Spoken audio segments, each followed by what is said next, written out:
Hello, good evening, happy Sunday night mayhem to you all.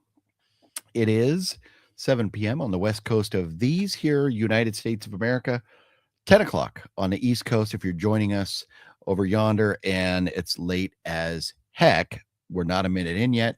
Got to watch what we say, but it's late as heck if you're joining us from across the pond. But we love you all, and we thank you for hanging out with us this evening. We have a lot of fun stuff to talk about and go through this evening. But first, what a bummer the last couple days. John, we have lost some serious Hollywood celebrities over the last couple days. We need to talk about them. But first, how are you doing this evening, sir? I'm doing okay. I woke up from a nap, so I'm a little sleepy still, but I'll get, you know. How about you? Old man. Damn. And I said something about taking a nap, and I got the third degree from you. Yeah. Yeah. Well, there you go. We're going to have to change the name from Sunday Night Mayhem to Sunday Night Grandpas over here. But so, man, Chuck Norris, can you believe it? I mean, they say Chuck Norris didn't die. He just defeated life. He did. And what a life he lived. He round kicked death into another, and he went into another dimension.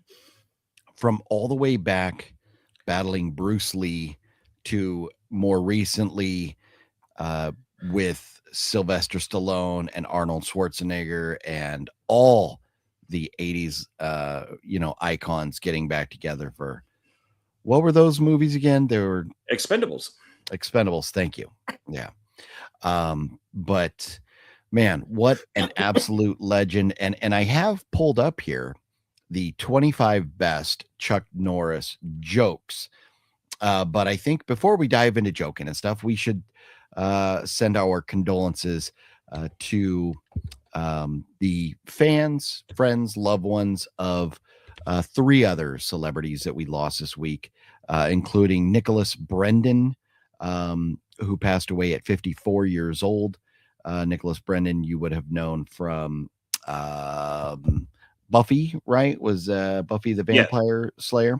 Yeah. And which is crazy because Sarah Michelle Gellar, who was Buffy, right?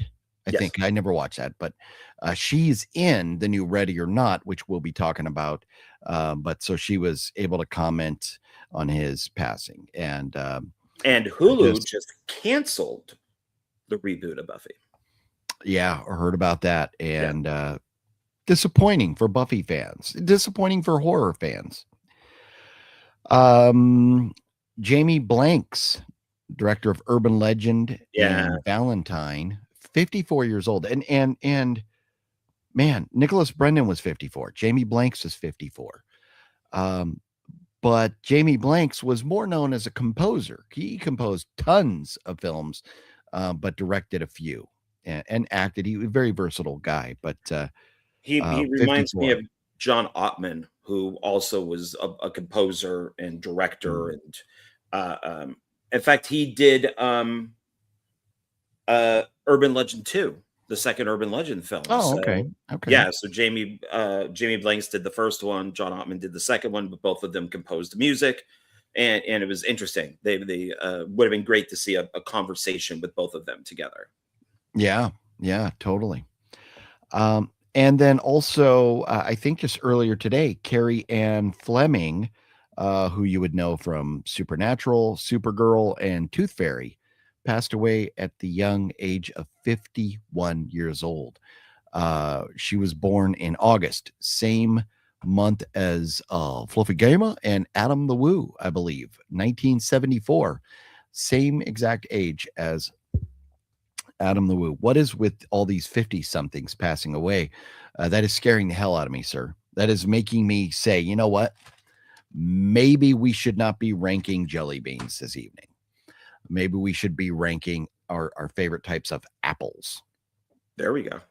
Yeah. Maybe. Although not as fun or yummy. Apples could be yummy, but But yeah, rest in peace to all four of those legends. And tonight we will be going over some Gale mail. Gale sent John and I packages, and we'll be talking about that, showing you the pickups that we got. We'll be also jumping back into the tier list of the horror franchises. So a lot of fun stuff this evening. But and then we have Ready or Not 2, which came out, which is amazing. But I don't want to. We have so much to talk about. Maybe we'll revisit the stuff with Chuck Norris with the jokes, but maybe we'll just go through 5 of them right now. Chuck Norris uses pepper spray to season his meat. I could see that. Yeah. When Chuck Norris does division, there are no remainders. I like that one. Chuck Norris once kicked a horse in the face. We now have those animals called giraffes. Oh, makes sense. Chuck Norris is the only person who can slam a revolving door. And Chuck Norris was the first sculptor of Mount Rushmore. He completed the entire project with only a bottle opener and a drywall trowel. There's a few of them. There are many more, and we'll try and dive into them. I do like this one. Chuck Norris built the cabin he was born in. Well, they did on for Roadhouse and Patrick Swayze. It was Kevin Smith and maybe Scott Mosier. They took all the Chuck Norris, all of those jokes, but made them, for the character in Roadhouse. So Yeah.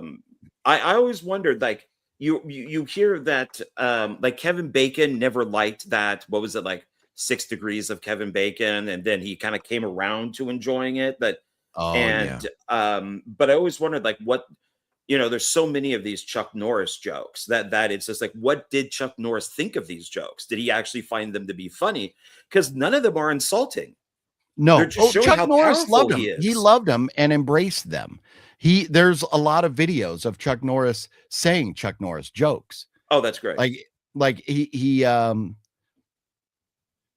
what was one was that he didn't do push-ups. He pushed the world down.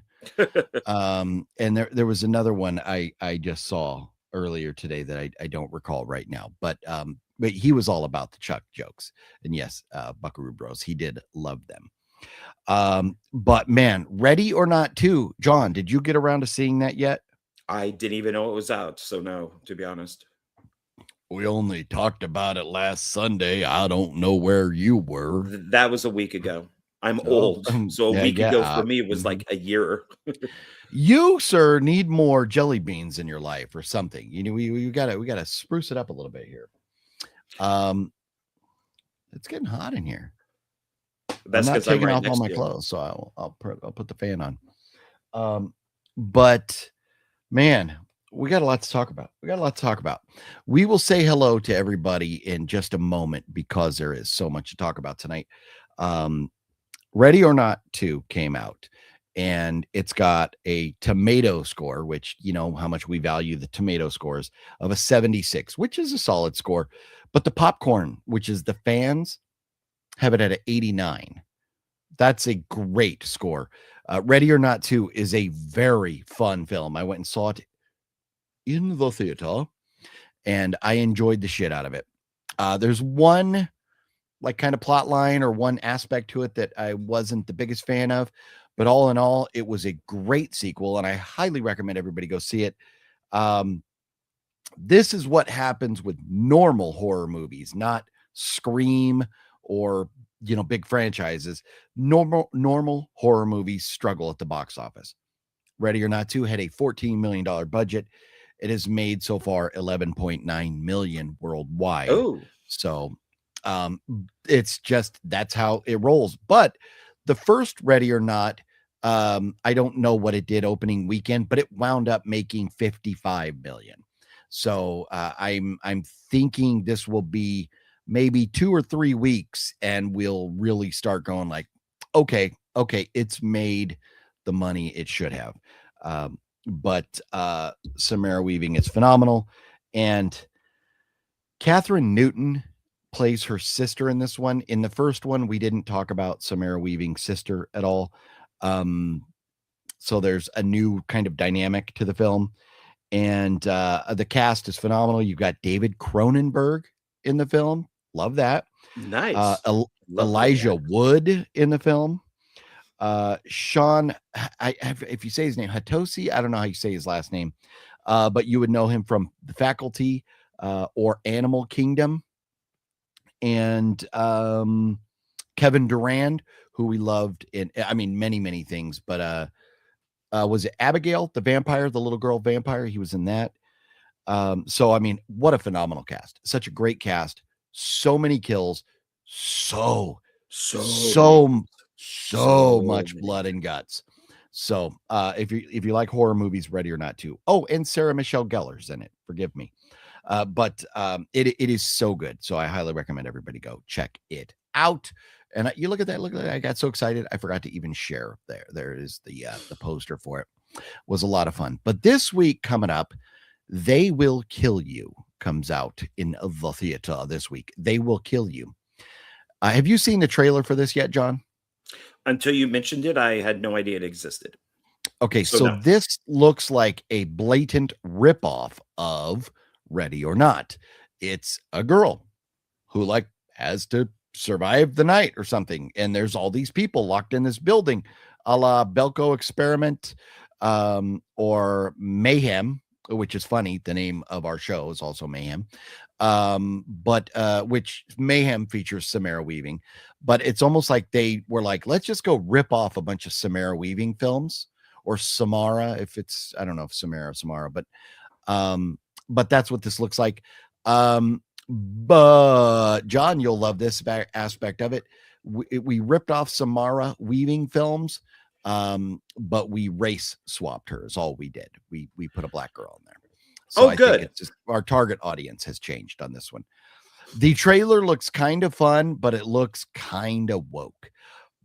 But I guarantee you, it's not as woke as this bullshit right here. Are we far enough into the video to where we could discuss these things without any problems? Yeah, we're at 13 minutes in right now. But I went and saw The Bride last night. I took one for the team here. Went and saw this, and so sorry. There were a few moments in this film that I'm like, oh, that's kind of cool. But the vast majority of this film was so unbelievably dumb.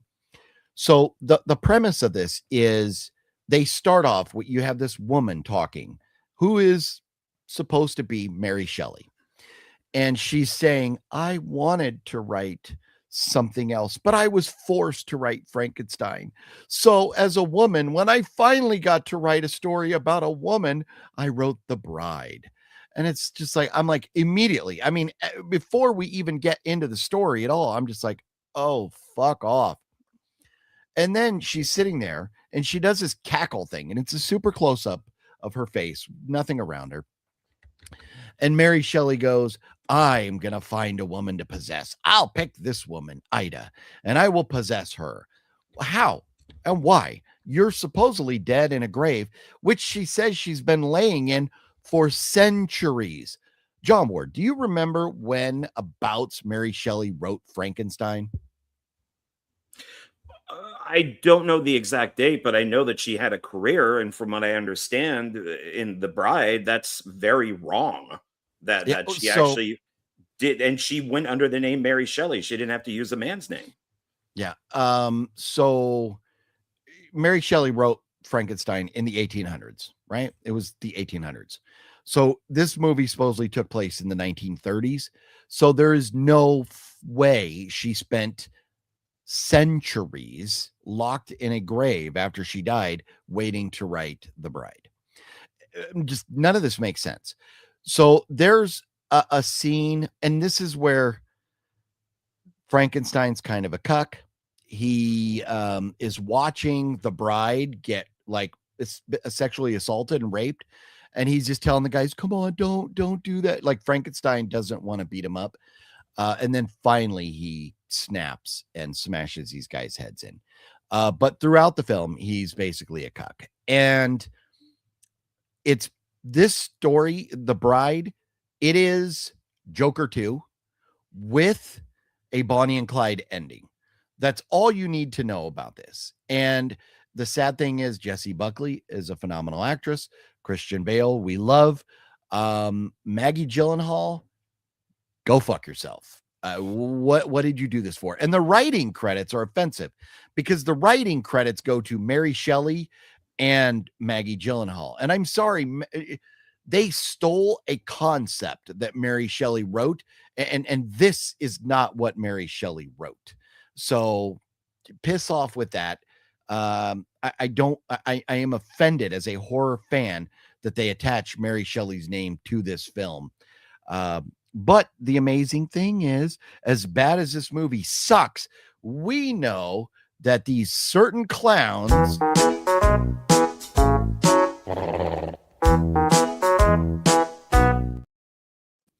have this rated 30 points higher than they do Scream because of its wokeness. Yep. So, and that's the only reason for it, because they checked all the woke boxes. I mean, we have like like this is in the 1930s, but we have like a gay pride festival going on. For real.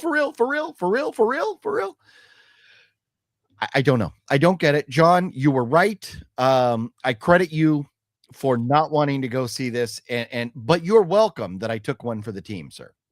Oh, you certainly did. When the trailer came out, I thought that it looked kind of cool. I thought, oh, she's doing some really kind of weird type of, Frankenstein movie with the bride, and the directing looks cool, and she's got a good cast in it. And then the more I heard about it, and it's from the YouTube guys that we like. It's from The Erotic. It's from Critical Drinker. It's all these people are all of a sudden going, holy shit, this is bad. And they're telling us the box office results. And, when Maggie Gyllenhaal once again goes on to talk shows, and it's all men's fault. It's all Trump's fault. It's the patriarchy. It's all about, it's all about how much you suck. And that's why I made this movie. Well, that's why the film made no money. Nobody wanted to see it. Yeah. Well, and then, so once we do get into the story, we meet before the girl that becomes the bride, before she dies, we meet her and her group of friends or people that she's with.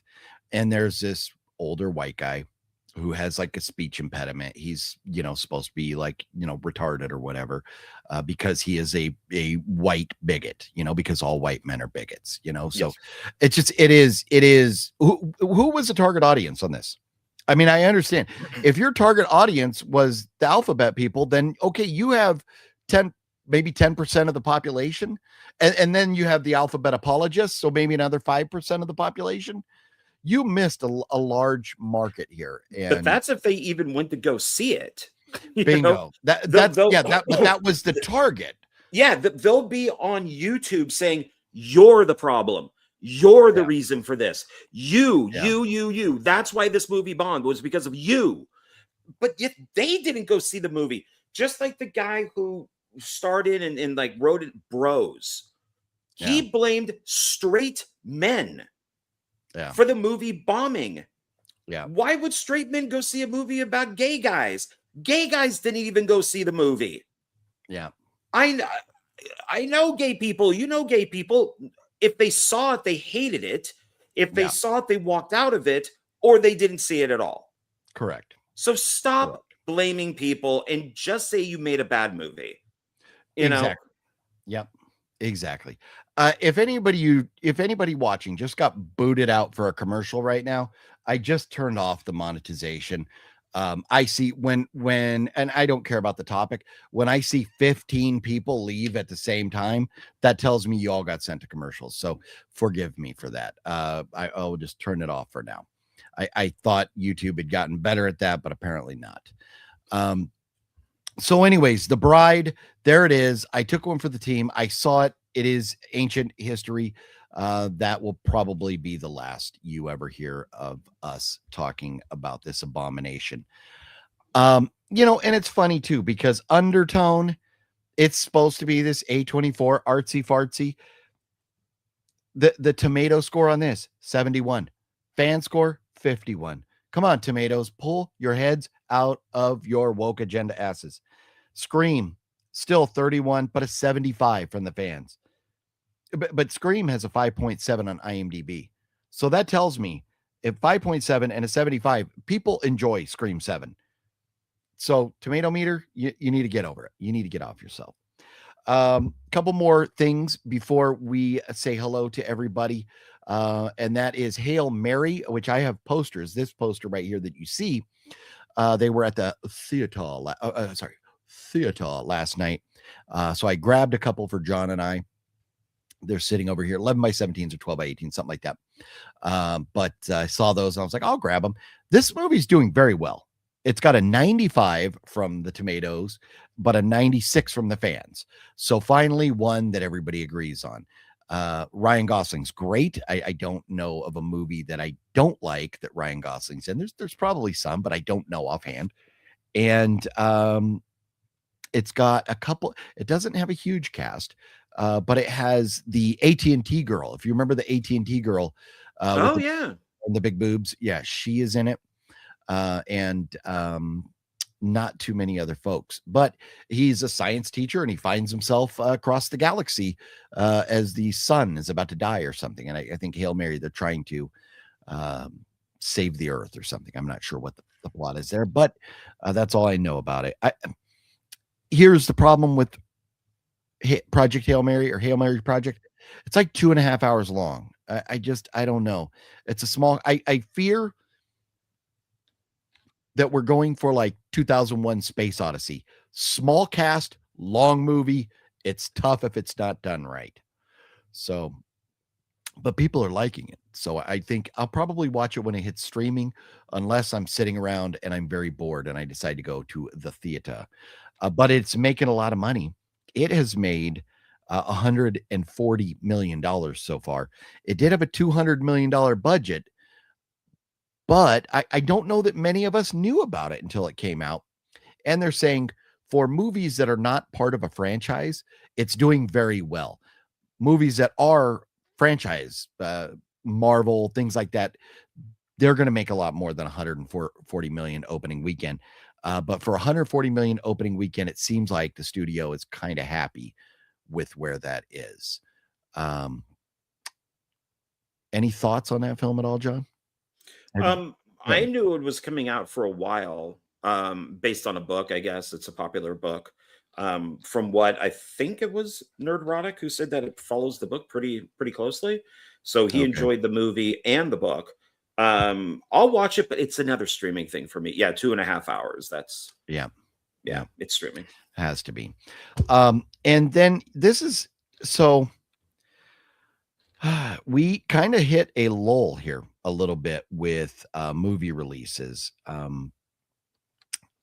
The next couple months, man, it's kind of slow. We have right here Masters of the Universe coming out June 5th. So I think a lot of folks are looking forward to that. And no, that's Scream 7. They Will Kill You's next week. So after They Will Kill You, we have this on June 5th. Where's the one? We have something coming up in May. Am I missing the poster for? I am missing the Mandalorian and Grogu poster. StreamYard screwed me and deleted it. But Mandalorian Grogu comes out May 22nd.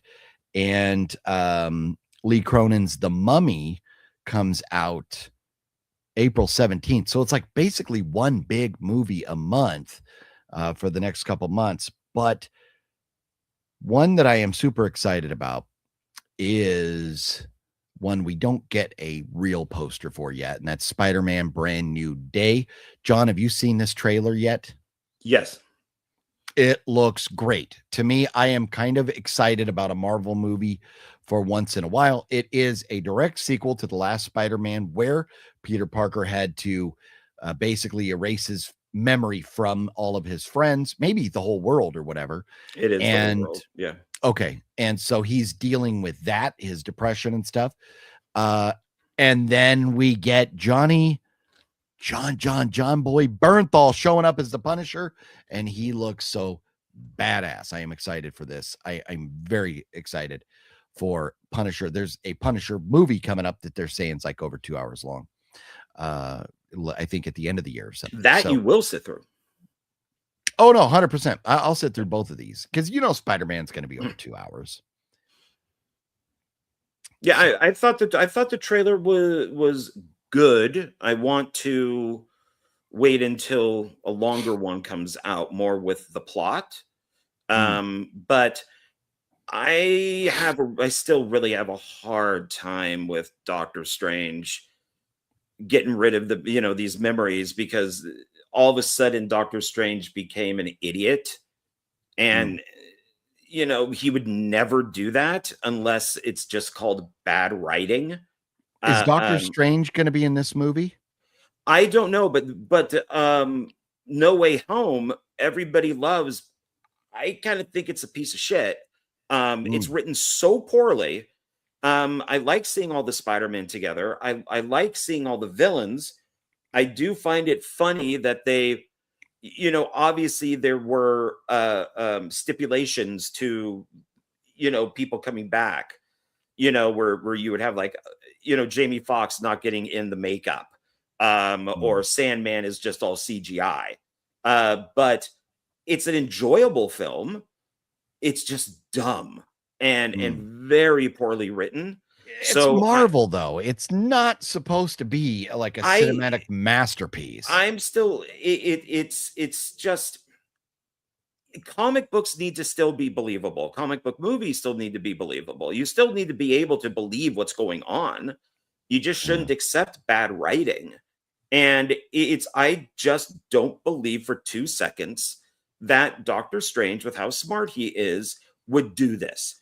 And it brings up other stuff that, okay, so nobody in the world knows that Peter Parker is Spider-Man. What about everything else? Anything that ties Peter Parker to Spider-Man in print, in video, would still be there. Well, I think we have to wait and see how they handle it when this new film comes out, because all that happened at the end of the last one was the memory was erased, and we really didn't get to see much of the world dealing without Spider-Man, or, the aftermath. The film ended right there, right? Yeah, he goes in with, Zendaya and his friend, and they don't know who he is. And so he's just, I guess in this trailer, just kind of stalking them. I think it looks good. It looks fine. Spider-Man's my favorite Marvel character. But yeah, I don't know. I mean, I rewatched Brave New World, which is now my favorite Captain America movie. I rewatched Thunderbolts and really enjoyed that. I just wish it was darker. And I rewatched Fantastic Four: First Steps. And even though I'm one of the few Fan Four Stick fans, it would probably be my second favorite one. So I enjoyed it more. So I think the last 3 Marvel movies have been good. So I have hopes for these new ones, but we'll see. The way I look at it, it's a Marvel movie. It's a comic book movie. What happens today does not make one bit of difference for tomorrow, because it's a comic book. We can do anything we want to change things. We have alternate universes to change things. So for me, I don't put what happened in the last one to this one or any of that. Like, I personally don't care. I know there are diehard fans like yourself that read the comic books and, want things to kind of follow along and make sense. None of it matters to me. A movie like this, I want to see 2 hours of just fun action, and I want to laugh. And then I walk out of the theater and I forget about it. And it was a good 2 hours of my life. That's the way I look at these movies. You know what's going to be the worst thing about this one? Huh? No Marissa Tomei. Unless she's like flashbacks or something. So we don't get to see his unusually attractive aunt, as Tony Stark says. I don't care who's in it. I get John Bernthal. That, bottom line, is the only reason You'd rather get John Bernthal than a hot chick? Million percent. John, that's like, name the hottest girl. Oh, John. Who is Your favorite hottest girl on the planet that we all think kind of looks like a man, but you. Name her. I find forget that her name. so rude. I'm not going to say her name. I'm not going to. Well, anyways, pick one or the other. You get a movie with her, or you get a movie with Tom Cruise. Who are you taking? Okay, first of all, it's Mila Jovovich. Is the name. And I would probably You're taking Tom Cruise, damn it. I know you're Tom taking Cruise. Tom. So well, because Tom Cruise has a track Bernthal record of is my making good favorite. movies. Mila, unfortunately, has not. Bernthal is at the top of my Mount Rushmore right now. I am sorry. He is. No, he he's is great. my I love favorite him actor right as now. the Punisher. What I would have loved to have seen, and unfortunately some of the actors are dead, is I would love to see all the Punishers in a movie. You know, get Dolph Lundgren back in there, but you can't. Yeah. They're not all around anymore. Well, I think only one has passed away, right? Tom Yeah, Jane and who Dolph are is still around, but who is Tom Jane was the best of the films. He was by far. Oh no, I would say Ray I don't like Stevens. Dolph. I don't. Yeah. Ray Stevens. The movie was good, but the mobsters were way too over the top, and Ray Stevens didn't have the logo, right? I think he did. That's the one one of the movies he didn't have the logo on his chest. I think it was Ray Well, Stevens. Dolph doesn't because they didn't have the maybe it's Dolph to it. But anyways, John Bernthal is the Punisher. All those, everybody else, even Tommy Jane, they're afterthoughts at this point. John Bernthal will be now remembered. When you think of the Punisher, it will be John Bernthal. We'll see, and I'm curious to see if they stick with the comic book for that version of the Punisher, because that was the whole thing. The Punisher was hired to kill Spider-Man. So we'll see if that's what this is if he's in there to kill Spider-Man. I'd be interested. Well, the trailer looks great. And if anybody hasn't seen the trailer, you got to go watch it. The trailer starts out with the Punisher running over Batman with his van. It's fucking amazing. I'm sorry, fucking Spider-Man. This is how much that'd be great. Well, they do have alternate universes. So, yeah, the Punisher runs over Spider-Man and then shoots him point blank through the windshield. It's amazing. So maybe he is trying to kill Spider-Man. Well, no, Spider-Man tells him to go home. So I don't know. But anyways, the trailer is very fun. I really enjoyed it. It should be interesting because they're doing Scorpion and there's some of these other ones that they've kind of alluded to in the other movies. So it would be nice if they worked with that. Instead of bringing in somebody new. Yeah. Well, and along these lines on this news, we are just a couple days away from the release of season 2. I know what you're going to say, but I am fucking excited. No, I will not watch Daredevil season 2. No, that first season on Disney was garbage. No. Yeah. Well, you didn't like it, but everybody else I know that were fans. I mean, there were some issues, but it bombed in comparison to the Netflix seasons, so it did not do well on Disney. But look at the legs it had to stand on. It was standing on Disney legs, and nobody expected it to do well. So, and there's a lot of people that are like, I'm not paying for Disney. I'm not watching or supporting Disney. So I think it had a big hill to climb from the get-go. But I'm not saying it was perfect. I'm not saying it was as good as the original seasons, but there was continuity there with the actors and the vibe and stuff. So I am excited. It looks good. I love that we're getting Kristen Ritter back. And as what was her character? Kristen Ritter. What's her character's name again? Oh, forgive me. Jesus Christ, I suck at names. I could tell you, but I'm not going to. Jessica Jones. Jessica Jones. No, I'm old. I forget names. So, but Jessica Jones. I liked season 1 of Jessica Jones was phenomenal. Season 2, I turned off after 3 episodes. But I'm excited to see Defenders. Did you watch Defenders? The Defenders? No, no, I've heard nothing but bad things about Defenders. But it's, I guess the Defenders characters, their own series, they're hit and miss, but I don't care. I love the Punisher. I remember buying Punisher episode or volume 1 when the Punisher came out in the 80s, when I believe that was the first solo Punisher comic book. Punisher was around like in the Spider-Man and others.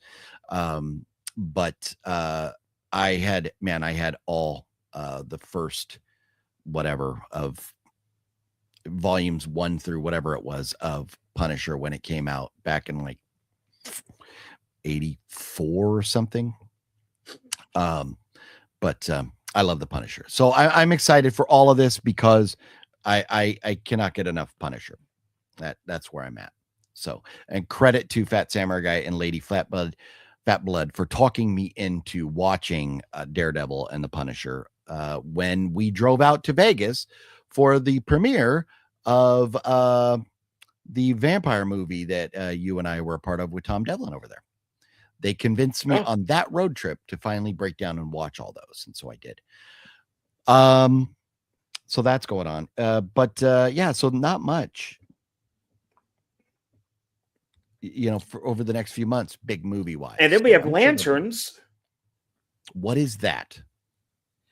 James Gunn, once again, screwing it all up. So it's Green Lantern. The director or showrunner has said that they thought the word green was stupid. So nobody likes Green Lantern. But they're doing a True Detective version of Green Lantern, but just calling it Lanterns, even though they're using the two most well-known Green Lanterns. Nothing is green. Their suits are gray, like gray or brown, and it looks awful.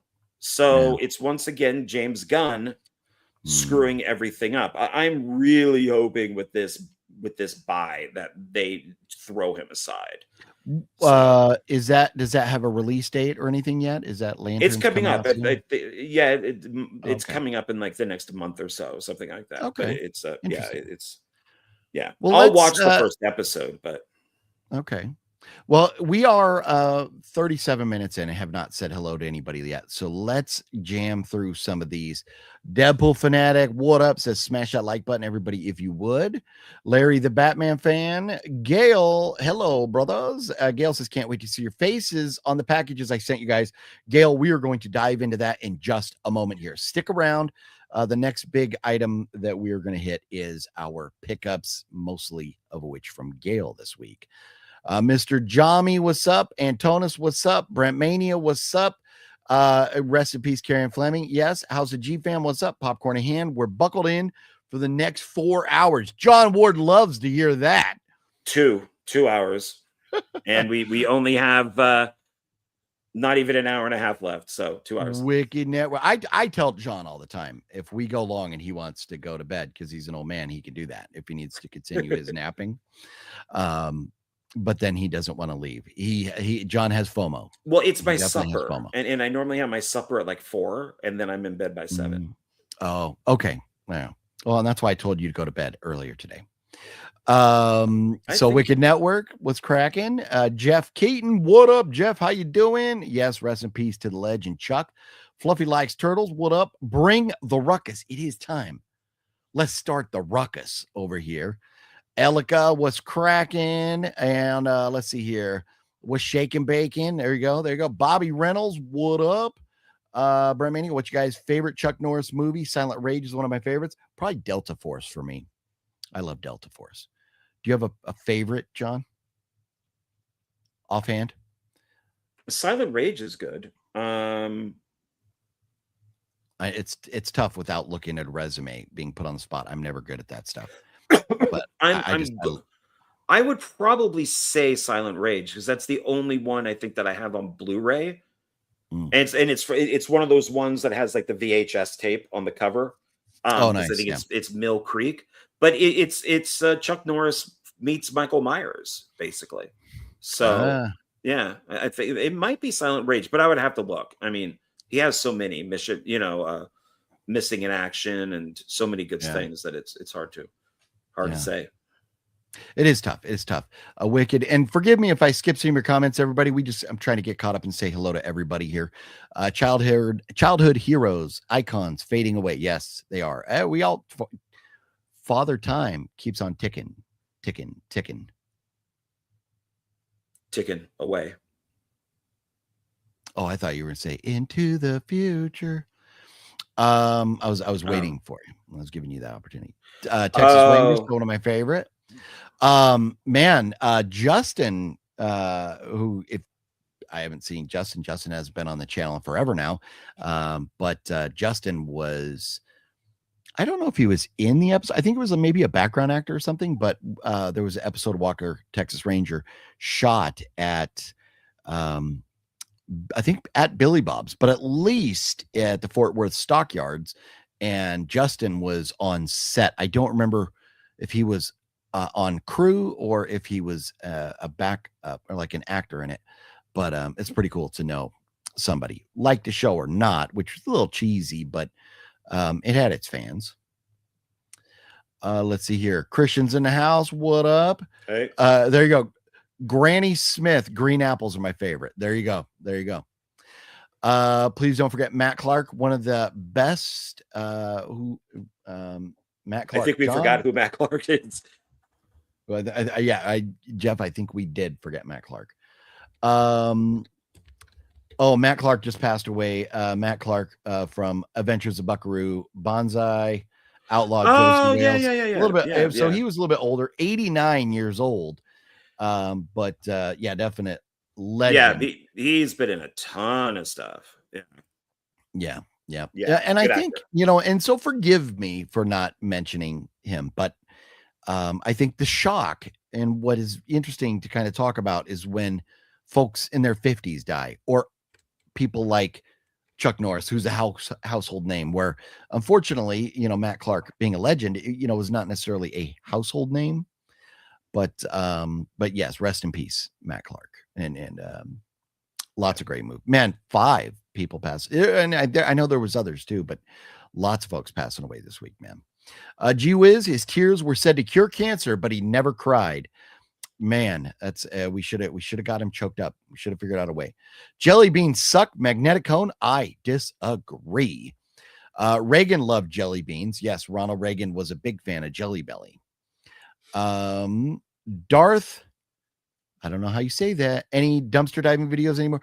No, not for about almost 10 years now. They locked up all the dumpsters and it just doesn't happen anymore. They locked up the dumpsters and they don't throw away the good stuff anymore. At least not in Southern California. Terry, what's up? G'day, OGP and John. Watch Sisu 1 and 2 over the weekend. Awesome Tarantino style World War II action. Nothing like it. Noise. So I tried to watch Sisu 2, but unfortunately it's on the Netflix that you have to pay the more expensive price for. So I did not get to see it, although I am sure. Nothing like it. I'm sure Sisu 2 is going to be very. John, have you bothered to get around to part 1 yet? Mm-mm. You're missing out, sir. You'll enjoy it. You will enjoy it. There's a lot to watch out there. You are correct about this. Again, if I miss anybody, forgive me. What's up, Masashi? I don't know, but what's up, Masashi? No one is worried about these movies. We want jelly beans and booze. Balzer knows what's up. John, do you have booze this evening? I have coffee. So, and I got bad news. I am not drinking booze this evening because I have a doctor's appointment tomorrow morning, and they're going to be checking my blood pressure and stuff. And if I drink tonight, my blood pressure is going to be very bad tomorrow. So I cannot drink. And then I have to fast after. So I'm having some jelly beans, a Diet Coke, and then that's it until I go to the doctor tomorrow at noon. So no booze. Forgive me for that, but we do have jelly beans to rank here. We will. John ate all of his, but we will still rank them. Mario, what up? How you doing? Michael McNally, what's cracking? And let's see here. Whatever happened to Jude? I don't know. Jude, I don't know. I hope Jude is doing well. I hope I didn't say something that offended her or something, but Jude's a legend and we miss her. Yeah. Out where I live, they require a license to dive for some reason. That's funny. And it is different in each state, but in California, once somebody threw something away, it's fair game. However, if it's in a dumpster that says no trespassing, it is illegal to go in if it says no trespassing. But they all put fences on top and around because the problems with bums. If you know anything about California, there's a lot of homeless people here, a lot. And so many homeless, and they all destroy dumpster areas and they leave bum bombs everywhere. And I think the employees got tired of dealing with bum bombs. So. When I worked at Barnes and Noble, we're talking a long time ago. The way that you sent back books that weren't sold is you would just send back the cover, and then you would throw the books away. Mm-hmm. So we would have people at like 2 a.m. going through the dumpsters, grabbing all these books that are perfectly good. They just don't have a front cover on them. So yeah, then they started locking them. Yeah. I tried darving. I tried dumpster diving at a Barnes and Noble, the closest one here. They have a trash compactor. They don't even have a dumpster. And the trash compactor is bolted up to the wall, so you can't even. I mean, I guess if you're stupid enough, you could dumpster dive in a trash compactor, but not me. Wicked says, it's been a minute since you've had a few silver bullets. Well, I think a couple weeks on here, but St. Patty's Day, I got shit-faced out of my mind. There's a bar that I go to with some friends that had Irish car bombs on sale for $8 and Guinness on sale for $5. I got fucked out of my mind that night. And that was on Tuesday. And then last Friday, I went to the bar with some friends and got fucked out of my mind as well. So I've had some drinky drinks, little drinky poos, but just not on the video here. But hopefully next week we'll do that. Or maybe on one of our offspring shows that's coming up here soon. We'll see about that. John, are you ready to talk about the goodness that Gale gave us? Yes. I have a serious Blu-ray addiction. Mine. You gotta be quicker than that. I'm serious. I'm actually gonna catch him all. Oh, what's in the box? No. Now that's an addiction, man. I never said that. I never knew you were a pickup man. We're right now at the Blockbuster video store. It is time for pickups. All that I have in the way of pickups this week is a box from Gale, which, Gale, if you were hoping for me to open the box live, I couldn't resist. I received the box too soon and I had to open it up. So I already have seen the movies right here and I'm going to go through them right now. John? No, just pretend. Just retape it up and be like, oh, look what I got. Hey, what a surprise here. Slice. Oh. I don't want to lie. John, are you lying? Are you going to lie? Did you open you opened yours? Come on, admit it. No, I didn't. I have it right here. I told Gale that I would not open it. Factory sealed. Okay. Yeah. He even told me what it was and I forgot and I didn't go back and look because I want to be surprised. But I also have. Well, don't show his address and your address. You're like, I'm holding it like that. Well, you put it up. Oh, there it goes. Pause, sir. Now, everybody, don't. If you're gonna fuck yourself over with your address, at least don't give away Gale's address. Don't be rude, sir. He was kind enough to send that to you. Oh, you're rude. And I do have a John has so little concern for trolls. And, Wet Movie 1 had somebody send him a used dildo before.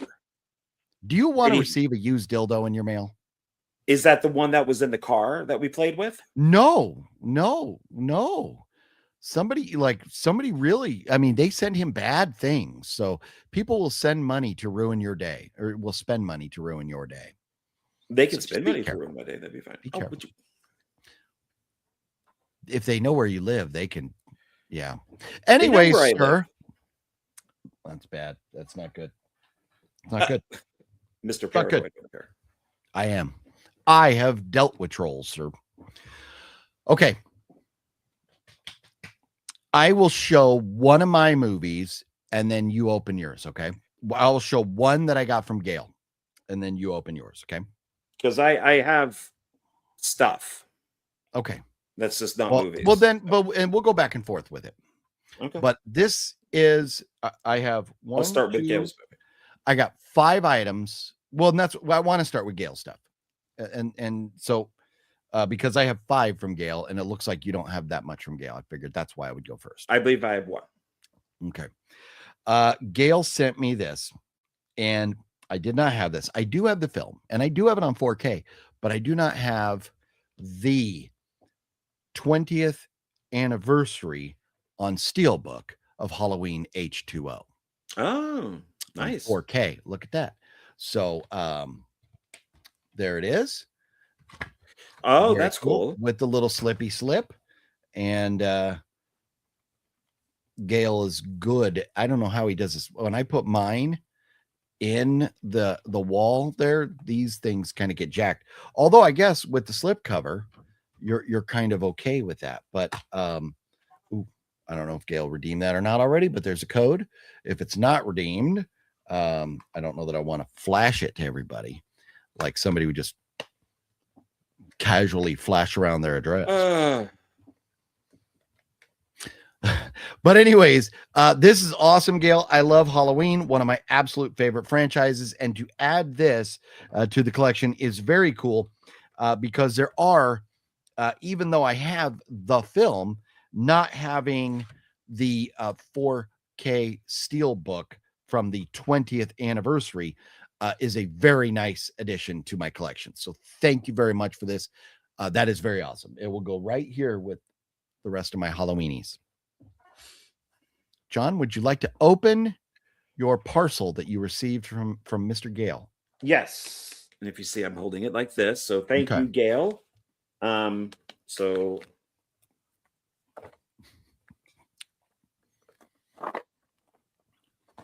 oops.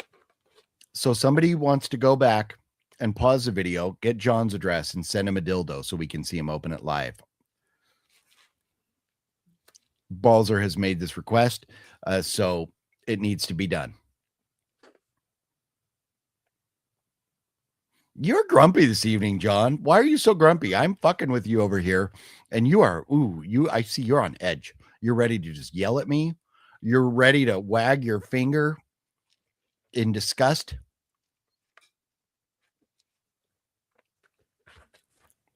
This is one that I have been looking for. This is Guy Ritchie, and I've not found a copy that I can afford. So thank you, Gale. I appreciate that. Next. And go fuck yourself, everybody else. We're not going to tell you what it is.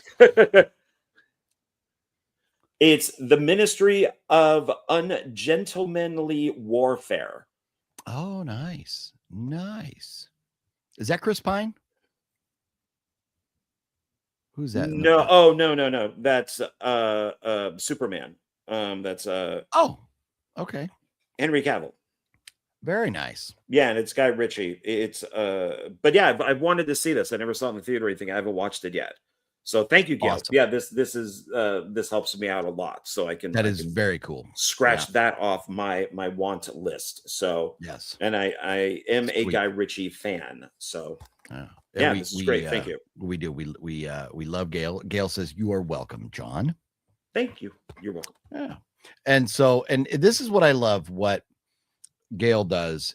Gale looks for things that I need to watch, or I always say like I haven't seen that or whatever. And Gale adds things to my collection like that. And this is one. There's another one here that's very cool too. But this one right here. Look at this, a Blu-ray double feature of Tales from the Crypt and Vault of Horror. Oh, that's cool. I have not watched these yet. I wanted to wait and talk about them before watching. And you know what I love what Gale does too? I bet. Yes. I hadn't even opened this. Gale is smart enough. This is something, if you're ever going to ship a movie, cut a little piece of cardboard and put it in there so the discs don't fall out and roll around. Yeah. It keeps your movies in place. So many times, even if you buy them brand new and they're mailed to you, the disc will be loose in there, scratched up.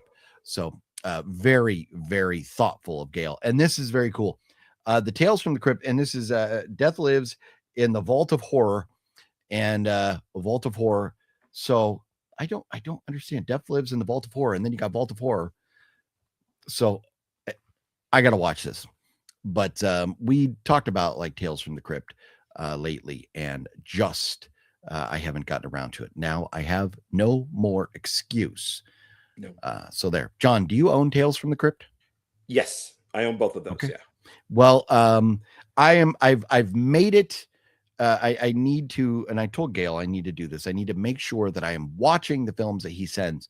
So I will be watching this double feature this week. So if you want to join me and we can talk about this next week, we will definitely do that. Yeah, well, I'm pretty sure I have it. It should just be sitting back here because that's where all the Okay. Scream Factory stuff is. So. And it is Scream Factory. Go ahead and name drop. I wasn't going to. You weren't going to name drop? What type of person do you think I am? I don't always have to mention Cliff Macmillan, who worked at Scream Factory. Surprise, surprise. Wow. Wow, who I've known for over 30 years. Wow. What do you got? So you have other pickups this week. Where did you get them and what do you got, sir? What type of pickups? Well, most of these, oh my God. Oh my God. Oh my God. Oh my God. It's fam. It's fam. He can't even. It's fam time. He was so shocked at your yawn right there that he couldn't even get out vamp time. No, he couldn't. Well, nothing that I have on here is as good as what Gale sent me. So Drink be more prepared. coffee, sir. I will. I have it right here. I think a lot of this stuff you will not care about. So I'm going to start with. But that's why it's Sunday Night Mayhem, not Horror Movie Monday anymore. And we can talk about whatever, whether OGP approves or not. Okay. I'm going to start with this one. I got it at Ross. This was a while back. But the first one leads to the last one. Okay. So I got this. And this so one thing leads to another? One thing leads to another. Yep. Jesus, my God. Oh. So I got more Chucky, and I like this because it is in like one of the. Let's see if I can get the light out of it. It's supposed to be kind of like in a Good Guys box. Oh yeah, okay, yeah, it does look like the Good Guys box a little bit. Yeah, a shorter version of it. That's cool. Yeah, so I got that, and his hand is missing, and he has the knife on it. So I think this is supposed to be part 2. Child's Play 2. And it's official. So it's official. Oh, nobody knows that. I need that reference here. I need that video. Nobody knows it's official. I don't know. So talking about franchises that I have not been a big fan of, I'm not the biggest Chucky fan. And there's another franchise that I have said that I was just about watching. Gale is doing everything he can to change that and to change my opinion. Gale has mailed me the Tremors 7 movie collection. Oh, wow. So I think some of these we might have to change on the ranking then.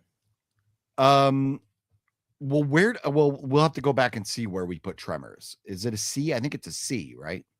Yeah, because it was some of the films are good, some are okay, some are really good, so it's kind of all over the place. But I will have to watch these. That's a good collection. I'm not going to be able to watch them all this week, but since Gale sent them to me, I will definitely watch. Yeah, the first one is great. The second one is really good.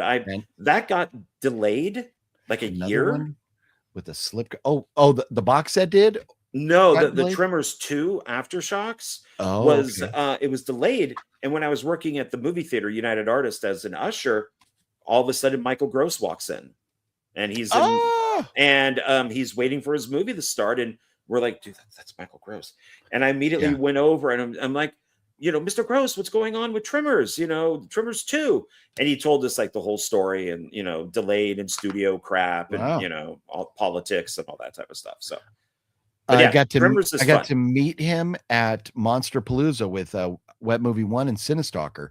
Oh. Such a cool dude. So down to earth and such a cool dude. So and the first one, love cool. the first one. But I haven't gotten around to any more of them. So maybe in all honesty, there was franchises that I never gave two shits about. like Final Destination, and then I enjoyed them. And The Purge. But now, after going through The Purge, I like all the sequels more than the original one. But maybe I just have to give all these sequels a fair shot.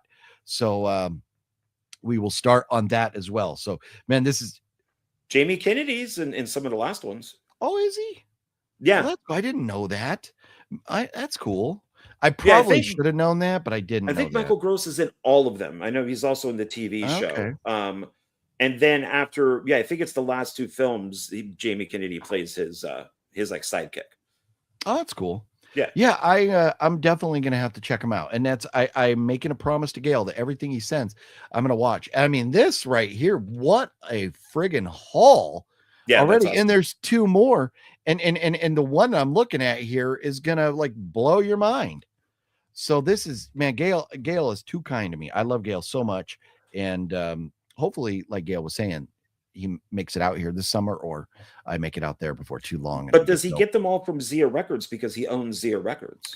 Well, irregardless of whether he buys them or they come from his store, the fact that he sends them to me is it holds a special spot in my heart. Understandable. Yes. And I appreciate Gale very much. So yes. Yeah. So what do you have next going on over there? So I was at Walmart because I was picking up groceries, and I went over into their toy section, and they had a ghost face. So I picked that up. Ooh, that is fucking nice, dude. I like that. Yeah, and what it is that, so there's different versions of him in different poses. I picked the one where he's in the movie theater and he does, he gets the blood off the knife with the glove. So that's what he's doing here. But they also have, it's a single-sided acrylic background. It's all from the same movie? The different versions of that? Does it say what movie it's from specifically or anything?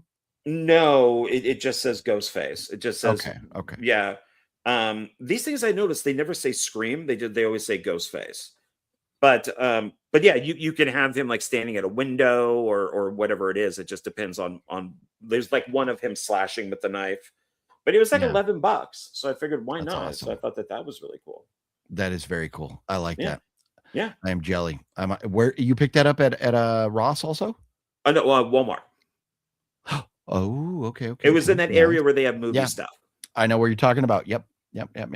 Over here, that's always in behind glass, but I will definitely have to take a look.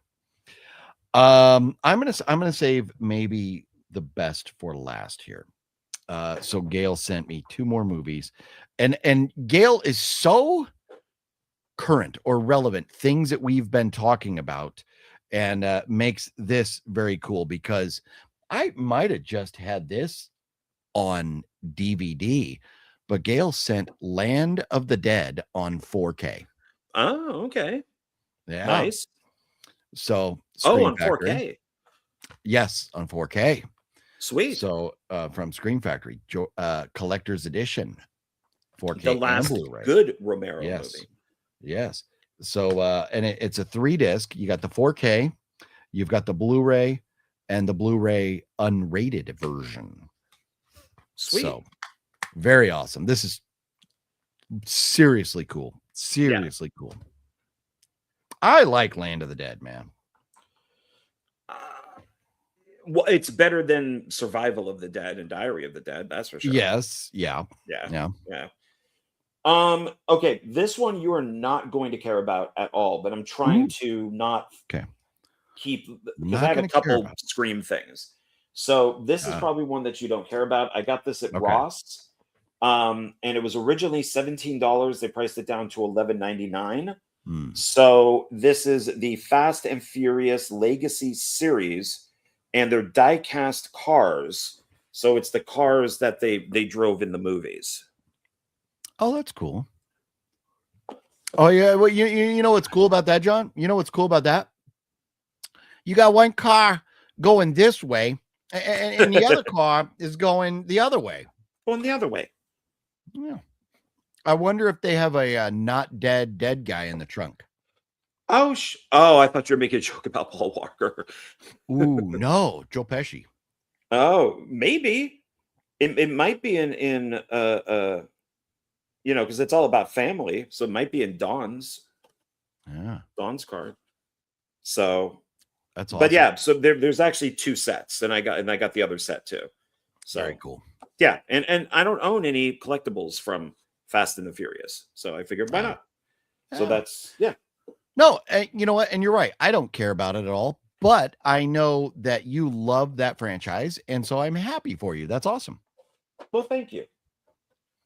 Thank you very much. I appreciate that.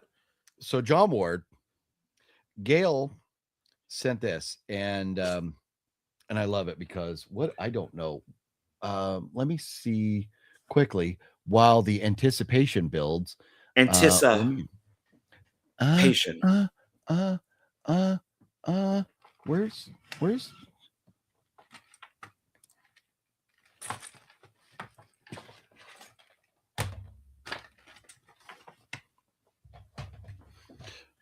this is what I got. This Criterion. Oh, that's the Criterion one. Yeah. Criterion one. Yes. Fucking love it. And the Criterions are always fucking cool because you get like little goodies. Man, it's a poster. I have no place to put the poster, but I would. Oh no, you can't. You got to leave it in there as a collector's. I know. So right? But you know my thing with Night of the Living Dead and collecting that stuff is, as much as I love the Criterion edition, it's too crisp. It's too clear. So, but I love having it that way. So I own, for people who don't know, I think I have like 5 other DVDs. So you should definitely keep the DVD one, because I'm searching for the worst looking copy of Night of the Living Dead, because that's how it should look. It should look like a documentary film. But that Criterion is gorgeous. It really is. And this version is like one of those, released, I don't know, 10 years ago or 15 years ago or something. So it's probably pretty polished up. It's probably not necessarily the dirty, grainy copy that you want, but it definitely would probably stay on the shelf. Look at that. We have somebody and they're impatient. We have somebody at the door. There's somebody here. Lots of folks are going to be very excited right now because this person has not made an appearance on this channel in a very, very, very long time. Hello, everybody. I would like you, and good luck, John. Say hello to the Fluffy Gamer. What's up, everybody? The not so fluffy gamer. The looking like Nerdrotic with the glasses and the beard, actually, kind of. Just not as handsome. I got some packages from Gale too. And the Padre hat. Nerdrotic always he has the beard, the glasses, and the Padre hat. Is that a Padre hat? That better not. Never heard of that guy. Hat. Well, it was nice having Fluffy on for a while. Peace out. Peace out. Nerdrotic is a massive YouTuber. Yes. Oh, okay. Yeah. From Rancho Bernardo, but he got tired of California bullshit, so he moved to Texas. Oh. Yeah. He's probably my neighbor. No, he's in Austin. I'm pretty sure he's in Austin. Everybody moves to Austin, except for the Fluffy Gamer. So I see Gale sent you some good stuff. No, Gale always sends good. So look at this haul right here. Yeah. It's a great haul. Yeah. That's ridiculous. I got some stuff, but they're at home. I'll share my pickups from Gale in about 2.5 weeks. So when you make all the money from them, reselling them? Oh, the stuff that Gale gets me? Yeah. Oh, of course. Gale, don't send him anything. Don't send him anything. Just kidding. No, anything that Gale sent me, I have not sold. I kept. Okay. Well, no, and didn't he send you stuff that like your nephew is excited about, or sent you stuff for your nephew or something too? Yeah, like Harry Potter series. Yeah. That's awesome. Yeah, we love Gale, man. Gale is too much. Yeah, I would show my gifts that I got from Gale, but they're at home. Gale is too legit to quit. Too legit. Too legit, Too to, legit quit. to quit. That's a good song. Good video too. So Fluffy likes doing this to John and I, especially because he knows how much he gets under John's skin. I just don't respond. He goes out. He goes out and he finds stuff. And if you guys watch Fluffy's channel, which I'm sure everybody here is subscribed to Fluff. Fluff found something today. Are you going to show, or are you going to save it for your video? Are you going to show? You're going to divulge the thing that you found today? I found a lot of good stuff today, which obviously people aren't going to see all this stuff. This is like sneak peek footage that won't be coming out for at least 2.5 months, because I already got like 29 videos already edited and uploaded. So today's video will be the 30th video that I have to edit and upload today. But I found some cool stuff like Pool Hall Junkies. This used to sell for like $35-40 used. They don't go for that now, but this is brand new seal. I picked this up for $6. I should be able to get like 15 plus shipping. But crazy find. Well, not the craziest, but in the clearance section for $3. Hey, John, have you heard of From Beyond? Yeah. Oh yeah. Okay. The only thing that caught my attention was the artwork on the front. It kind of reminds me a lot of Dead Alive. There's like a skull inside the mouth. It's called From Beyond. Lovecraft. Yeah, that's Charles. Yeah, it looks like it's from MGM. Paid $3. MGM. Apparently, it's good. This is going for like $20 to $25. Nice. Is it rated or unrated? I don't see anything on it. You want the unrated version? Oh, you know what? I think this is the unrated. Yeah, it is. Yeah, it says unrated right on the top. Yeah, it's covered up by the sticker, but okay. yeah, this is the unrated version. Is it good? Should I watch it? It's done by the guys who did Reanimator. So yeah. Oh, okay. Yeah, I'm definitely watching this one. Yeah. I was surprised to see that in the clearance section. Oh, Fluffy But Gamer. I also found some other cool stuff like So I Married an Axe Murder. Fluffy Gamer. Fluffy Gamer. Careful. Gale is currently at your house stealing all your movies. Oh, he's at my house. Well, he just said he's at your house. I don't know. I added the stealing all your movies because that's okay. What I would do. So I Married an Axe Murder. Oh, is that Michael with, Myers? Mike Myers. That's brand new factory sealed. But crazy find. One of the crazy finds. You wouldn't think it's worth much, but I found me some Emilio Estevez, the Mighty Duckman. Swear. All three of them. Mighty Duckman for $13. $13. I would probably own those. Yeah. Can you take a wild guess how much this thing is actually selling for right now? Let's see. You paid 13 for it. I got 10% off, so I paid 12 something. 11.70. Yeah. So I'm guessing it's probably going for about $70. Oh, I wish. But man, all three, the cases are mint. The discs are mint, man. Beautiful. These are actually selling minty fresh, like 40 to $50 right now. Yeah. 40. Nice. But that's not even, this is probably going to be one of the biggest scores ever on this, on the video that I made today. The biggest one by far. Bigger than walking into Goodwill and finding a whole bucket of PlayStation shit, or no? You remember that? Yeah, Sega Genesis stuff. Yeah, I sold that Nomad for $250. Woo. Actually, I think I got 300 for it. And that was just the Nomad. Wow. But no, the find of the day, I couldn't believe it when I saw. I don't know if you guys have heard of this one before. I sent you guys a message letting you know what I found. Margaret Kidder and Robert Hayes. Let's see if there's anybody watching that can figure out what movie came out in like the 80s. It's called Trench Coat. It's a horrible movie. It's what she made, which is why she's not in Superman. Yeah, Margaret Kidder and Robert Hayes. Not a good film. Stop. Margot Kidder. Oh, is it? Okay, I couldn't remember if it was Margot or Margaret. Okay, Margot Kidder, yeah. Superman's woman. Yeah.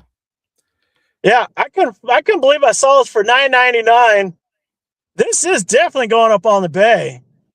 Last one sold for $289. I found it for $10. who is the retard that's paying almost $300 for a movie? A retard. But are they have there been several that sold or just one? At least one in the last 90 days. Okay. And it sold for $289. There's 3 available right now. They all went $250 to $300. Okay. It is not a good movie. I'm really surprised those things sell. But it's just like got to be so out of print. Yeah, I was wondering if you guys seen it. Have you seen it, OGP? So out of print. Nah, I never heard of it. Okay. So yeah, but anyways, apparently the movie sucks, but it's going up on the base, so I don't care. Yeah. Trench coat. Man, sounds like when you get home tonight, you're gonna be so busy. I'm definitely gonna be busy. Definitely gonna be busy. So this is just a few things that I found today. Nice. I got a bag of stuff. Are you in Texas? Hell yeah, I'm in Texas. When was the last time you had some Whataburger? Like maybe 3 months. Okay. And that's only because I had a gift certificate, like a gift card. When was the last time you had why they don't have those down there by you? Taco Bueno? They don't have them in Houston, do they? There is one not too far from the local half price books that just opened up like a year ago. I haven't been to it at all. I've only been to the one that we went to in Dallas. Okay. Yeah. Let's see. What else? That's all I can think of for Texas. Well, I do have something that I would like to mention. In what's today? The 21st, 22nd? 22nd now. 22nd. So in 7 days, on the 29th, I will be celebrating 1,000 days of being sober. Wow. 1,000 days. Wow. That's pretty fucking impressive, man. And so I'm gonna celebrate by getting a 40. I was gonna say, man, fucking, I'll crack a cold one for you. So yeah. Well, so, and this 1,000 days, no slip ups or nothing.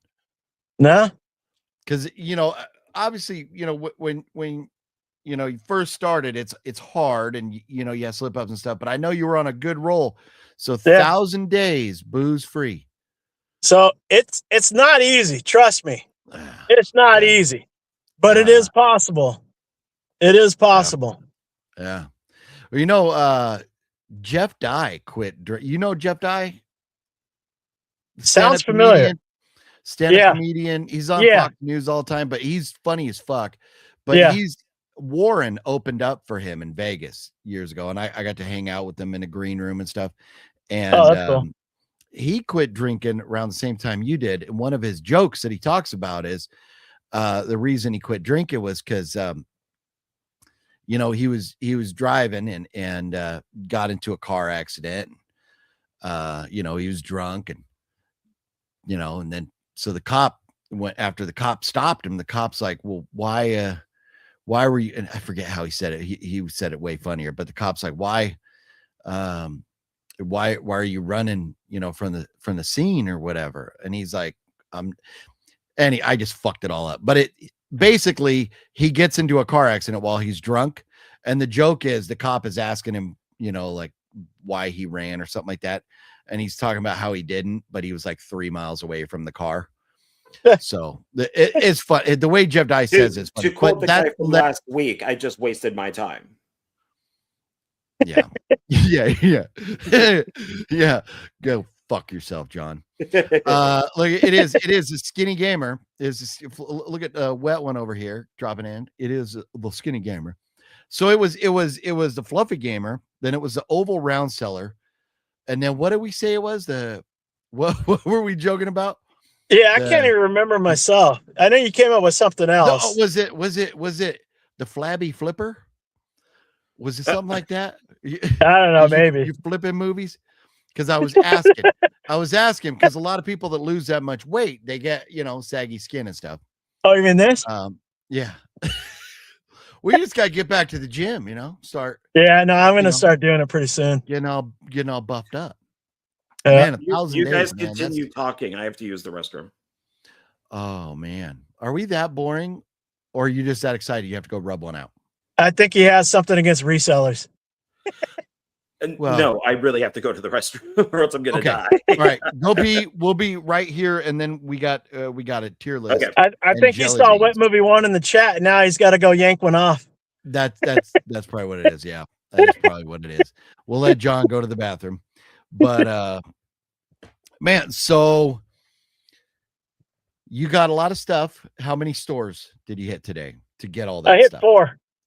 Okay. Started Okay. off at a game exchange, stopped off at a local Goodwill. I found something in a Goodwill, a DVD. It's going for like $50 to $70. I paid $2. Wow. And then went to a place called Movies and Games Galore. I found a pretty cool TV show for like $25. It's going for like $80 right now. And then of course half price books where I found that trench coat and a bunch of other stuff. Yeah. But yeah, just That's all in cool. all, today was probably one of the best days out here hunting. But people won't get to see that for at least 2.5 months. Goddamn. Man. So you got you're doing Cyberlink? Is that you have people walking by it's funny a couple times now somebody's walked by your window. Yeah, right I'm doing laundry. okay. Yeah, I'm using the same system, same program you have, Cyberlink Power Director. Yeah, nice. Yeah, I like it. I like it. Yeah. It's good. Yeah. And so just uploaded and queued up and waiting to fucking go. Yep. Nice. So when are you gonna come visit California? Well, I was going to come out soon, but I'm not sure now. Like this week would have been great because I didn't have to pick up any of the nephews for school. Oh. But I will have to. I'll be on nephew duty next month, and I got to pick them up, vault them up every day because my sister's going on a cruise. So Didn't she just go on a cruise? like about a year ago. Oh, okay. I thought what weren't you just on pickup duty last week or something when she was on a cruise or something? Or I thought maybe I might be tripping. I don't know. I'm getting old. I'm losing my mind. Yeah, the last trip she went on, I mean, me and her, we went to Arizona, for my aunt's funeral. But that was the last time we went anywhere. Where's she going on a cruise to? I don't even know. Yeah, fuck it. That's cool. Fucking yeah, man. I need to get back out there, Texas, man. I need to go get me some barbecue. I need to go get me go see some music at the world's largest honky tonk. But kind of been busy lately. Yeah. Was John back yet? Oh no, he may be taking a poop. He's not back yet.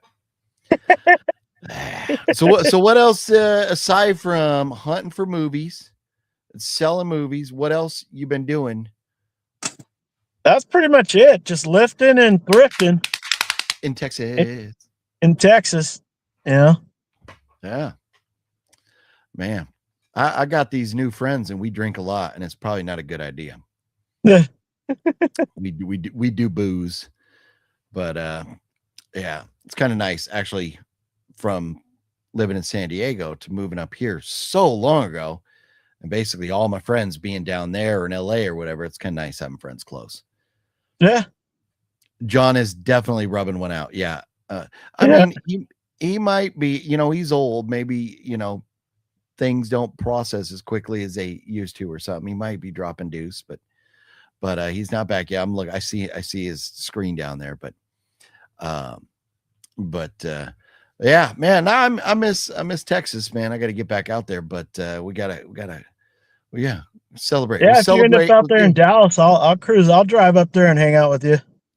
Nice. Yeah, we'll go. Celebrate your 1,000 days sober by cracking a beer, get a couple cold ones, find a hill with a cross on top, and right before you're about to take your first sip of it, just drop it on the ground. Yeah. You remember that night when these people came up to us and were like, "Hey, nice to meet you. What's your name?" and when I give it to you, you go, "I'm drunk." That sounds Remember that? about right. I don't remember that specifically. But Yeah. We're all like introducing ourselves. "Oh, I'm such and such. I'm such and." You go, "Oh, I'm drunk." nice. Was that the same night that the I think it was. the speed limit sign told me I was going 35?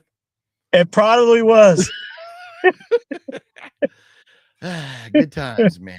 I think Good that speed limit sign was broken. It might have been. It might have been broken. It wasn't my fault. Wasn't my fault. Yeah. But That might have been the same night that we were driving by this hotel I used to work at, and then the cop drove by, and you reached your arm out the window as far as you could, pointed it right towards the cop. We were criminals. So do you have a favorite flavor jelly bean? All of them. Yeah. Well, you got to pick one. Red, pink, orange, purple, white, green, or yellow. I go with the red. See, and the red used to be my favorite. Spoiler alert: the red used to be my favorite, and then for a while, the pink was my favorite. Double spoiler alert. Whenever John gets back, we're gonna rank our favorite jelly beans. John ate all his. I saved mine, but fair's fair. I had mine 2 weeks ago, and then I was supposed to save them so John could get some last week, and I didn't. And then John ate all his and tried to go into a diabetic coma, having 2 bags of jelly beans and 2 packs of Peeps. Yeah. When you get older, man, you gotta watch what you put in your mouth. Like pickles, Especially pickles. Because it was in my mouth. One of the greatest moments in OGP Fluffy Gamer history. I fucking hate pickles. Well, why are you eating it? Because it was in my mouth. I may have been drinking. Yeah. I may have had a hot dog and some potato chips, and I was still hungry, and the only thing left was a pickle. Now I know, and that was at the Sahara, wasn't it? Yeah. Yeah. Now I know you don't eat sugar no more, but did you ever try the frosted strawberry Pop-Tarts Peeps? Oh yeah. I think I've had some at your house. Delicious. Late at night after drinking. But this flavor right here, this is great. These are like the year 2000. They got this new Peeps. They're the Harry Potter butterbeer flavored Peeps. Oh, fucking amazing too. So wow. Yeah. So Easter's coming up, so we're going to talk Easter candy. John is not coming back. I don't know. Maybe John is maybe one of his hemorrhoids popped and he's dealing with some seepage. Yeah, whenever he comes back, I'll probably have to cut out because I think my laundry should be done in the dryer. Hello, Johnny. Hello. Hopefully he didn't go into a diabetic. It is fuck. You know what he probably did? He probably did not have to go to the bathroom. You know what he did? Because he lives very close to a fucking 7-Eleven. I bet he walked over to 7-Eleven and got more beer. A little bit. Oh, he can't hear us yet. Headphones are not on. That's an old man. Did you go to 7-Eleven and buy beer? Because you were gone along. I'm at that age, man. I'm at that age. Oh man.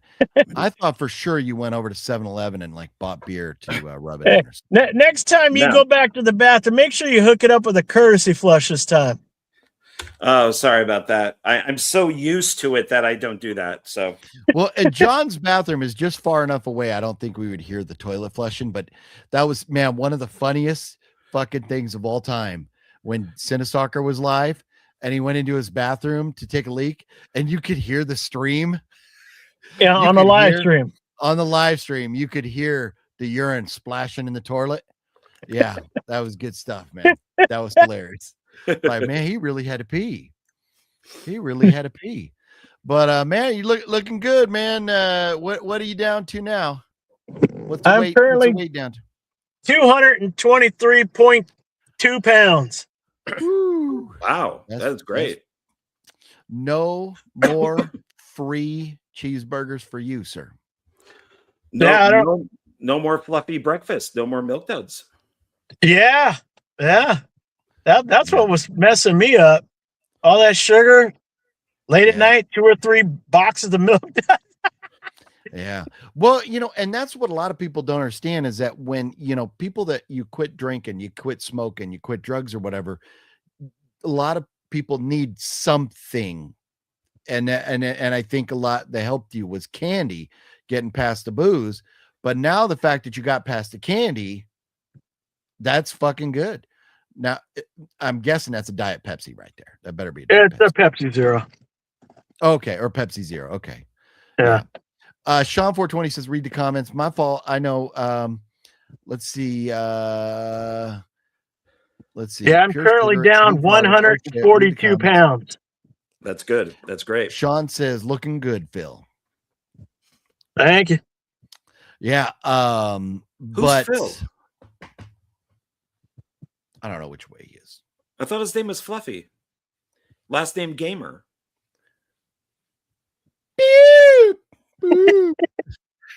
We need to plan another Vegas trip. You need to find another airfare that's like $75 round trip again. Yeah, I know. And then we'll have to remember to bring that dildo for John. It's not. Yeah. Well, I mean, according to the chat, somebody might be mailing one to me because I flashed my address. So. Balzer said somebody needs to mail him one, and Balzer. If somebody does send one, make sure it's used.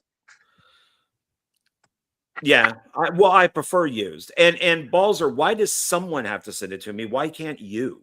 Maybe you could get one from Emily. Happy weenie ween. I don't know. John, do you know who Grim Life Collective is? You don't know who John who Oh, I thought maybe there was a chance. Grim Life Apparently Collective. I didn't know who he was either until today or yesterday. Who Grim Life was? Yeah. Oh, you didn't know? You didn't know who Grim Life was? No, I knew who he was. I just didn't know that he's no longer a he. Yeah. Well, no, he is a he. He will always be a he. Well, he doesn't identify as a he. Just may want to be a she. Yeah. Yeah, but more power to whoever he is. Live his life. Go live his life. Poor wife, though, man. She has to walk around with that badge of honor for the rest of her life, knowing that her husband not only turned gay, but is like wants to be a woman. She has that power on that. Don't get me going. Do not. So she posted pictures today in a kind of sort of semi see-through shirt where you can flat out see her nipples. I guess she's on the market now. Oh, she being the wife on Instagram. Yeah, she being the wife. Yeah. So I mean, like, whatever makes you happy, you know. Yeah. I ain't hating on any of that stuff. Like Wicked says, poor Jessica. Yeah. So yeah. But anyway, I think I'm gonna cut out. I gotta finish doing my laundry. I gotta head home, fold my laundry. Go fold that laundry. I'll be in the stream. Go fold that laundry right meow. All right. See you guys. All right, man. See you later. Oh, the flip game. Let's see. Balzer says, John, if I had used dildos laying around, I'd gladly send you one. Just buy one, use it on yourself, and then send it to me. Oh, the taint. I can always wash it. I mean, I find needles in the street and I wash them and use them. So good call. I would definitely wash them before using them. Yeah. They're perfectly good. John, we got to get into this tier list, but before we do that, I gotta know. Oh, you stopped. Holy shit. I have a lot of stuff I told you from last week. I have like a ton of stuff. I love this. So what the viewers don't know is how often John tells me, I'm so broke. I got to quit buying shit. I never say I'm broke. Well, okay. You don't say you're broke, but I spent too much money. I got to buy shit. When I find things at a discount, when I go into Ross and I see that things are half priced or even more, sure, I'll pick them up. Why not? Or you tell me, if you come out this time, we can't go to Zia. I can't afford it. No, because Zia is like, everything I have here was really cheap. If we go to Zia, that's like well over $100. Yeah. So it adds up. It adds up. Yeah. So my fault. I didn't realize you were not done. Fluffy Gamer wanted to share his pickups, and I thought, you know what, it'd be nice for Sure. Fluffy to jump in for once. It's Sure. been so long. Normally he's out busy when we're doing our thing. So what have you left to show, good sir? All right, well, we'll go through it quickly so we can get to the rankings. So Sure. I found this is also from Loungefly. I found another Chucky, and now he's in black and white with blood. I have one with him in color, but now this is black and white and blood. Oh, nice. Yeah. Is the blood in color or no? It is. It's red. It'd be kind of cool if the blood does show red. Yeah, and the like rest the is just cracks black in and his white. face are all red and yeah. Nice. So Very cool. found that. And then this is probably really the only one that you're going to like. I wish that it wasn't bent, but I did like the ghost face. okay. Well, another one. Oh, that's true. Yeah, yeah. It's the Miner from My Bloody Valentine. Oh, yeah, that's nice. That is nice. Yeah. See, And I have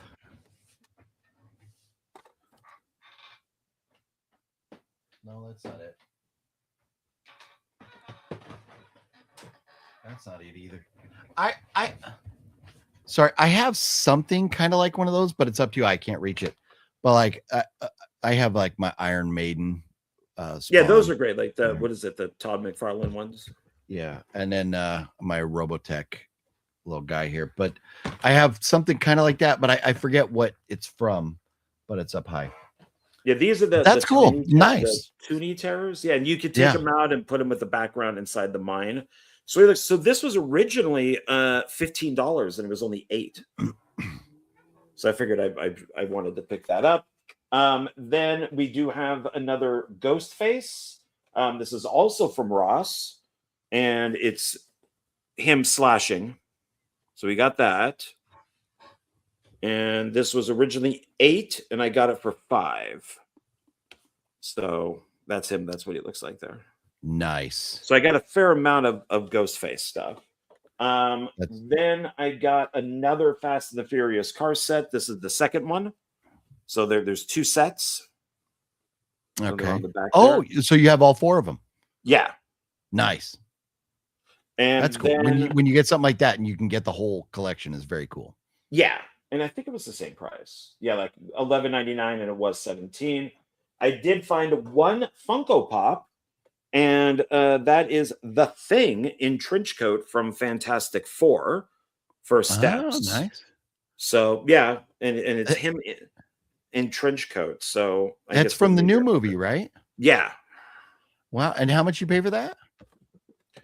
Originally it was $12. I paid $7, so $6.99. Oh, yeah, that's not bad. Oh, maybe the movie is just not doing that well or something. Well, it underperformed, but yeah. And then the last thing I have is similar to the first one, except oh my god, this big ass Chucky. Wow. And he's got the hand there with the blade on it, and he's in that kind of good guys box.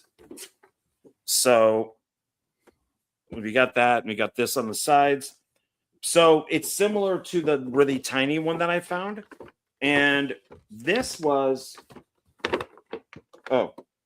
originally $30. I paid $15. Okay. So are you still going to get the big one if you can ever find it? Oh, they have it on Amazon.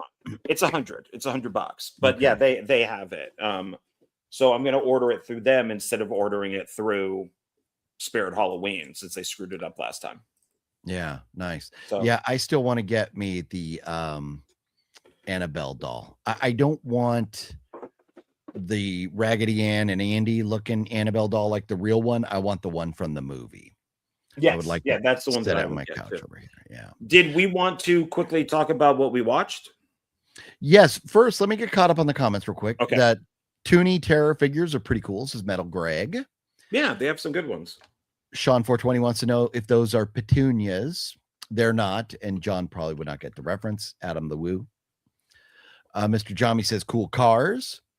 Met both of them, never knew. No, Christian, this came out today or yesterday that Grim Life, the dude is leaving. They posted a thing saying that they're ending their marriage, they're staying friends, but he's been wearing dresses and painting his nails and stuff for a while. So we were all kind of like, we understand he's like the goth guy, but like it was kind of leaning a little bit that way.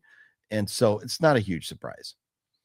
Metal Greg, I loved all the late 90s, 2000s music, pop culture figures McFarlane did. I wish, or I hope he can get the license to review that. Yeah, that would be awesome. Yeah. Or you get lucky and you're like at a swap meet or garage sale or thrift store and just find a bunch. Would be very cool. John, first, before we talk about what we watched, we've got to do this, sir. We've got to do this. I stole your tier list, but this is a special tier list. This is a tier list involving jelly beans, sir. We must rank, and so they only have the 5 spots on here, so we can double up on some of the jelly beans. So what is your least favorite jelly bean, sir? I would have to say black. Yeah. You know what? And blue, I don't know that blue really exists. So in these, we have orange and white and red and purple and pink. Well, maybe the first orange is yellow, really, and the other one next to the green is Yeah, orange. that's what it kind of looks like. Green. Yeah. 1, 2, 3, 4, 5, 6, 7. So the blue and the black are not in this. I don't know, aside from like a Jelly Belly, that I've ever had a blue jelly bean, because Brock's typically doesn't have blue. So I will give you the black jelly beans at the bottom, and we're just going to rank least favorite to favorite here. Or you know what we should do? Well, I can't do both. Maybe we'll do your favorites and then I'll rearrange in mine. So blue jelly beans, where are you going to put the blue jelly beans? Have you ever had blue jelly beans? Because I would kind of leave them off to the side. We don't have to rank them. So, well, if I were to, okay, so remembering jelly beans, I think yellow would be my favorite. Yellow is your favorite. Okay. Yeah, interesting choice. The lemony. Yeah. Yeah. Okay. Then, so like yellow, maybe white would be next. That's another interesting choice. Might go red. I'm kind of going down the line here. Okay. No, this is good. Let's just get them in order one way or another. Let's do this. Then I do like green. So green would be after red? Yeah. Okay. Purple, I don't know about. And then pink and orange. So pink. So over here will be like, if that's 1, and then white would be 2. If I put that right there, that would be 3, and then this would be 4. We'll just do it that way. Or no, you know what? We'll go down the list. So let's get black back down there. So that's where we're at right now. And we'll just go a second row to finish it off. So after green, what's next? I'm going to say, what color is the cursor on right now? That's pink. So you on the right, you have purple, then you have pink, orange, blue, and black. So I would say orange would probably be next. Orange would be next. Then pink. Okay. Then the purple. Then the purple. Blue, I guess, because I haven't had it. Just because you hate the black ones. Yeah. Okay. So black would definitely go D. D or F. So yellow's your favorite, white, then red. And I find it very interesting that you chose those, because I think, like Fluffy said, his favorite was red. And I think yellow is like a very low-key underrated jelly bean flavor. Balzer says, my guess John's favorite is black. It's the grumpy bean. Let's see. I love black ones. Wait, that sounded wrong. I mean, I love black jelly beans, licorice, ever since I was a kid. So, and Slack Wolf, I used to love black jelly beans, but my aunt bought me 2 gigantic bags of them, and I got so burnt out I can't eat them anymore. But I do appreciate you going with yellow and then white first, 1 and 2, because for me, so this is yours. For me, I'm going like this. I'm going white, and then I'm going pink, then I'm going yellow, then I'm going red. Oh wait, I gotta move you. Pink, red, and then I'm going. No, purple's later. Then I'm going orange, black. I got to put blue last because I don't know. That's me right here. I white is a very underrated jelly bean. If you got the good vanilla flavor, the white is very good. And yellow, it's your number 1. It's my number 3. It's a underrated. That lemon flavored jelly bean is a very underrated jelly bean. And then red, you can't go wrong with red. Yeah, I got to be honest. If I get a bag and it has a whole bunch of mixed colors in it, I don't taste any difference. You have to eat them one at a time. I do, because that way they last longer. Then you need to embrace, because to me, the white one here is clearly vanilla flavored. On the Brox, this is clearly vanilla. And then the yellow is clearly lemon flavor. The red is clearly like a fruit punch. Orange is a little orangey, but not much, but it has a unique flavor. Pink is kind of like not a hard fruit punch like the red one, but pink is kind of like it's not watermelon, but it's like a lighter berry kind of flavor. Green, it's weird. It tastes green, but I don't know what it tastes like. It should be lime. Well, these don't taste like lime, not the Brox. It does say lime, and then the purple says grape. But to me, I don't like purple flavored stuff because I relate it to, as a child, having Dimetapp medicine. But okay. The purple cough syrup stuff. So it does say. Well, so on here, it says white is supposed to be pineapple, but it's not. It tastes vanilla. But that is my favorite. That's my favorite right there.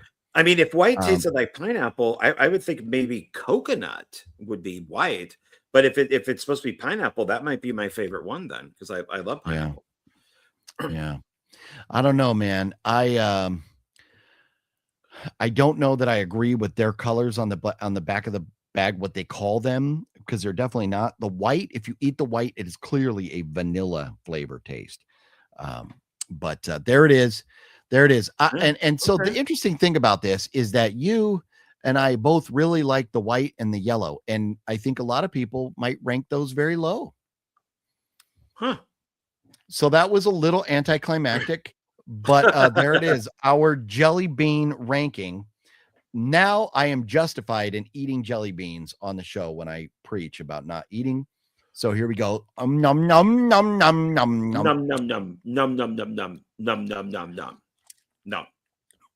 And now that I'm chewing on that white one, now that I've read that it says pineapple, I can kind of taste pineapple, but it's vanilla. It tastes vanilla to me. So there's that. There it is. The moment everybody was waiting for. Sorry for wasting your time. John, yes, let's talk about movies that we want, which we don't even get to talk about these because somebody ate his already. But how did you feel about the frosted strawberry Pop-Tarts flavored Peeps? Did you enjoy those? I had a Pop-Tart one. That's what this is. Look at the screen. Frosted okay. It's kind of in a reflection. Okay, there we go. Okay, I enjoyed them. I also had watermelon, which I liked even more. The watermelon one really tasted like watermelon. It was good. but I enjoyed Was both it of them. sour? I thought it said it was sour watermelon. I mean, Were they sour tasting enough? Oh, I don't. how? Come on, candy connoisseur. You should know these things, sir. I don't eat those normally. Oh. That's I do like Peeps, but Okay. it tastes. I ate one. I went, oh, this tastes like watermelon. So then I ate another one and ate another one. And I like the and I ate them all. I couldn't wait. The Harry Potter butter beer Peeps are phenomenal. how did Hermione taste? Walmart. Get She them there. tasted like Walmart. Correct. Like licking a Walmart floor in the restroom. Hermione floor. Yeah. So, oh, and the Dr. Pepper ones were okay. They were pretty good, but I like the Pop-Tarts and the Harry Potters way better. So, John, we both watched on John's recommendation, and I don't remember why. I'll let you explain why. We watched a movie called God Told Me To. Why did you mention this movie again that we should watch this? A couple weeks ago, you said that you were going to watch it, and you didn't. And then we were looking for a movie for St. Patty's Day. So I looked up horror movies on St. Patty's Day, and that was one that came up because the parade in New York is on St. Patrick's Day. And we both had not. Well, I saw it decades ago, but I completely forgot about it. It's a Larry Cohen film. It's an awesome movie. It's definitely something I don't think would be made today, but I enjoyed it quite a bit. You have the Blu-ray with the actual poster. I got this from Blue Underground, so it's DVD. Oh, nice. Well, mine is also Blue Underground, but it's just, I guess, the Blu-ray version. It's got a wrapper, which I'm not going to take off, but it's 2 movies, one low price. The other film is Venom. I remember when that came out in the theater about the snake. Like an apartment complex or something. And what I find interesting about this cover is it's the Bible with 3 bullet holes in it. Oh, that's cool. Yeah. So I got a reversible artwork here, which you won't know if you can you open yours? See if you on a DVD, you probably don't because it's a solid black case, but you never know. No, it does have a sniper. Oh, nice. On it. And then then it just has advertisements and stuff. But what the back of the artwork on the exterior is just white. Oh, there you go. That's cool. Yeah, this is promotions, and then this is the chapters, but they put the original poster on there. But the artwork itself, like if you pulled that out on the inside, is just white. It's just white. Yeah. Oh, okay. And DVDs usually are, but this is, you wouldn't know who this is until you watch the movie, and then if you watch the movie, you would go, Jesus H. Christ. Jesus, Hitler, Christ. That's what you would do. Yeah. And it's I think I got this on one of their sales. I remember Venom coming out. I mean, it's got a great cast in it. So Sterling Hayden, Klaus Kinski, Sarah Miles, Nicole Williamson, Susan George is always great, Oliver Reed, and it's kind of got like this silver kind of metallic look to it. Yeah, so, that's cool. But it's nice looking artwork. Yeah. Oh shit! It's Toby Hooper. Oh, it's gonna suck then. Oh, ouch! I forgot that he directed this. Well, that's cool. Yeah, huh? I might have to watch that. Wait. And hold on, it says okay. There's the. It doesn't make any sense. Okay, so the other side is the chapters, but okay, this is a poster that they're putting up there, and it says Toby right Hooper's here, Toolbox Murders was terrible. Oh, this is the original pre-production advertisement, but it does say directed by Toby Hooper. But then if you go here, it's directed by Piers Haggard. Huh. So maybe they're thinking of 2 different films, or maybe he was going to direct it and did not. Let's see. What year did it come out? 1982. Venom. With Klaus Kinski? Yeah. So it's showing 2 directors, Piers Haggard and Toby Hooper. Oh, maybe one of them left and then the other guy had to take over. Or I mean, there's movies that have two directors. I do believe the brand new Ready or Not 2 had two directors. It's possible. Co-directors. So it's possible. Yeah. But yeah, it does it on IMDb lists both of them. Okay. So I wonder if we look up all cast and crew, what it'll say. But now, have you seen that film before? I'd watched both of these a long time ago. I think I saw Venom when it came out in the theater when I was a kid. Okay. But you rewatched God Told Me To today, did you not? Yes. And I love Larry Cohen. I think he's incredibly underrated. A lot of his movies are political films disguised as horror movies. Yeah. And this I found to be very interesting because it gives the it's about snipers, basically. Like why would Bob all of a sudden pick up a hammer and kill his family? And then when they're interviewing him, like at the police station, let's say, I'm making this up, but it's the idea of the film, is that Bob will say, well, God told me to. Yeah. And everybody who, if it's a sniper or somebody who uses a weapon like a knife, it's always God told me to. Yeah. And so our detective, this is all in New York. I don't think they spent $1 on permits. It definitely seems like they shot this. I mean, they had a parade. I think they just shot in the parade. Well, maybe. But it was a great film. I really enjoyed it. And it's got most of the cast, you're gonna go like who? But it does have Andy Kaufman. And it's one of Andy Kaufman's first roles, and he plays one of the guys that says God told me to. So yeah. It is it's a fun film. And I read Master Chaos's Letterboxd review of this, and he said this is a movie that would benefit from a proper remake. It would have to be a very well done remake, but would benefit from a proper remake, that is for sure. But man, doing this, we didn't, which I'm not going to pull up Letterboxd, but we should have at least played.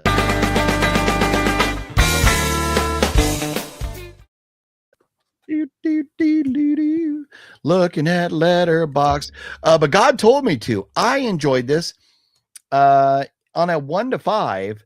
And now considering it, Larry Cohen, it's a great story, good twists, and you have to forgive things because it being from the 70s, there's the certain effects or whatever may not be as good as like stuff that would be done nowadays. Even kind of the acting in the 70s was sometimes wonky. On a 1 to 5, where are you with this movie, John? 3.5. And that's exactly where I believe I am. I'm wondering at the time what I may have ranked it on Letterboxd. I don't recall offhand. I watched it a few days ago, and sometimes I have to go back. And this is what I love about Letterboxd, is that I can go see what I ranked something, because I am an old man and I forget shit a lot. I hear you. But God told me to. Oh, I gave it a 3, but I gave it a heart. I did like it. But I also, let me just pull up my Letterboxd here real quick and just show everybody. No, not that one. There we go. So, maybe it might be kind of hard to see. Well, there we go. So, after God told me to, I also watched Ambulance. John and I had started watching Ambulance at his place a while back and got about an hour into it. And I think we both got tired or something and we turned it off. No, I think this is what you did while we were watching it. I do that with every fucking movie I watch, sir. I do that with every movie. And so we turned it off. So, yeah. But it was okay. It was okay. I don't hate it. It was a good, enjoyable movie. Will I ever watch it again? Probably not. And then I went to the theater and saw Ready or Not 2, Here I Come, and I give that 4 stars. Then I watched The Bride, and I gave that 1.5 stars. Wow, I'm surprised about the half. And yesterday, I watched A Blade in the Dark. Oh, one? And 1 fucking star. This movie is trash. Oh my God, that's Lamberto Bava. How can you say that? I say that because I knew who the killer was in the first 5 minutes. Then what seemed like 17 hours later, we got the reveal. It was boring. It's so boring. I can't repeat that because it's so Lamberto. Let me find Mr. Master Chaos's review of this. Super dull, incredibly boring, and almost a complete waste of time. But he goes on to say, the sad part is I loved this movie the first time I saw it 20 years ago or something. So, John, I would love for you to rewatch A Blade in the Dark and see how you feel about it now. Because it just did not age well, in my humble opinion. Well, that's probably when I saw it, was like 20 years ago. And then I watched a movie called A Dark Path, or as I commented on it, A Dumb Path. This movie was so fucking stupid. I think it was inspired by a Dustin Ferguson film. We had a girl wandering around literally for 20 minutes, wandering around looking for her friend or her sister. This was beyond terrible. It will eventually fall out of my collection. But the reason I watched A Blade in the Dark and A Dark Path is because I'm going to be starting a second live show a week where I'm going to be going through all of my movies. So I'm trying to watch them in alphabetical order, and we will talk about one shelf at a time. I'm through the first shelf, so I'm ready to go. I want to watch a couple more on the second shelf before I So is A Blade in the Dark under A or B? A is A. The doesn't count, but A counts for A me. is the same thing as the. I disagree. No, that's a fact. That is a fact, sir. I disagree. When English disagrees with you. Well, I disagree. What is the proper way to alphabetize your movie collection? Why don't you just say movies that start with A? Alphabetize your movie collection by title, ignoring A, and. Well, Google's retarded. No, it's correct. Google's retarded. I like the A's because it's A Blade in the Dark. I watch A. I start with A. Okay, you know it's your collection, man. Ew, what are you, a cow? Yes. Moo. Okay, I disagree. I like my A's in the A's. Those don't count, but I count my A's. Well, Google also says like and doesn't count. And does count. So if it's, and I went to the store, you wouldn't say went to the store. You'd say and went to the store. So, but no, Google is just saying an. Like an idea. A-N, not and. Oh, I thought you don't ever start a sentence with and. Except for and then. And they were none. Then, and they were none. And then. And there were none. I don't know what that is. Agatha Christie, 10 Little Indians. The version is called And There Were None. I watched another movie. This is going to be funny. Are you ready for this, John? Okay. I I'm watched waiting. another movie by a little-known director named Quentin Tarantino. It's called Inglourious Bastards.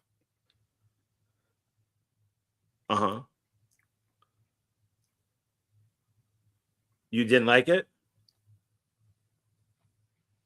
Never mind. Were you doing like a Hail Hitler? So yes, I was. I watched Inglourious Bastards. I was joking. I was making a funny. You didn't get it. Fuck off. But anyways, I have seen this before, but I had to rewatch it, and I fucking love this movie. It is so good. I have a major problem with it. I am telling you, Brad Pitt, when he says that he's going to be the guy to talk Italian, to speak Italian because he knows the most Italian, and he's over there like, arrivederci. It's fucking hysterical. What is your major problem with it? So it is a good film, but the original script leaked online, so Tarantino threw away that script and he quickly rewrote another one. If you remove the Inglourious Bastards from the film still ends exactly the same way. So the Bastards serve really no purpose to the movie. The Nazis and Hitler still would have been trapped inside the theater. It still would have burnt down, and they still would have died. Would they? Because the girl got shot and killed by the guy who wanted her, the Nazi. And so she was in the projector room. I guess she had already started. Everything was already going. The fire was already going, all of that stuff. And all the doors were chained closed. But it wouldn't have been as fucking funny. No, I really enjoy the movie. I've seen it a few times. I own everything that Tarantino has made. And I tend to think that Once Upon a Time in Hollywood is his best movie. But I do like Inglourious Basterds. I just think that is a big flaw. So you're just saying you want the one plot line. You don't want all the subplots. Give me subplots. I want the subplots.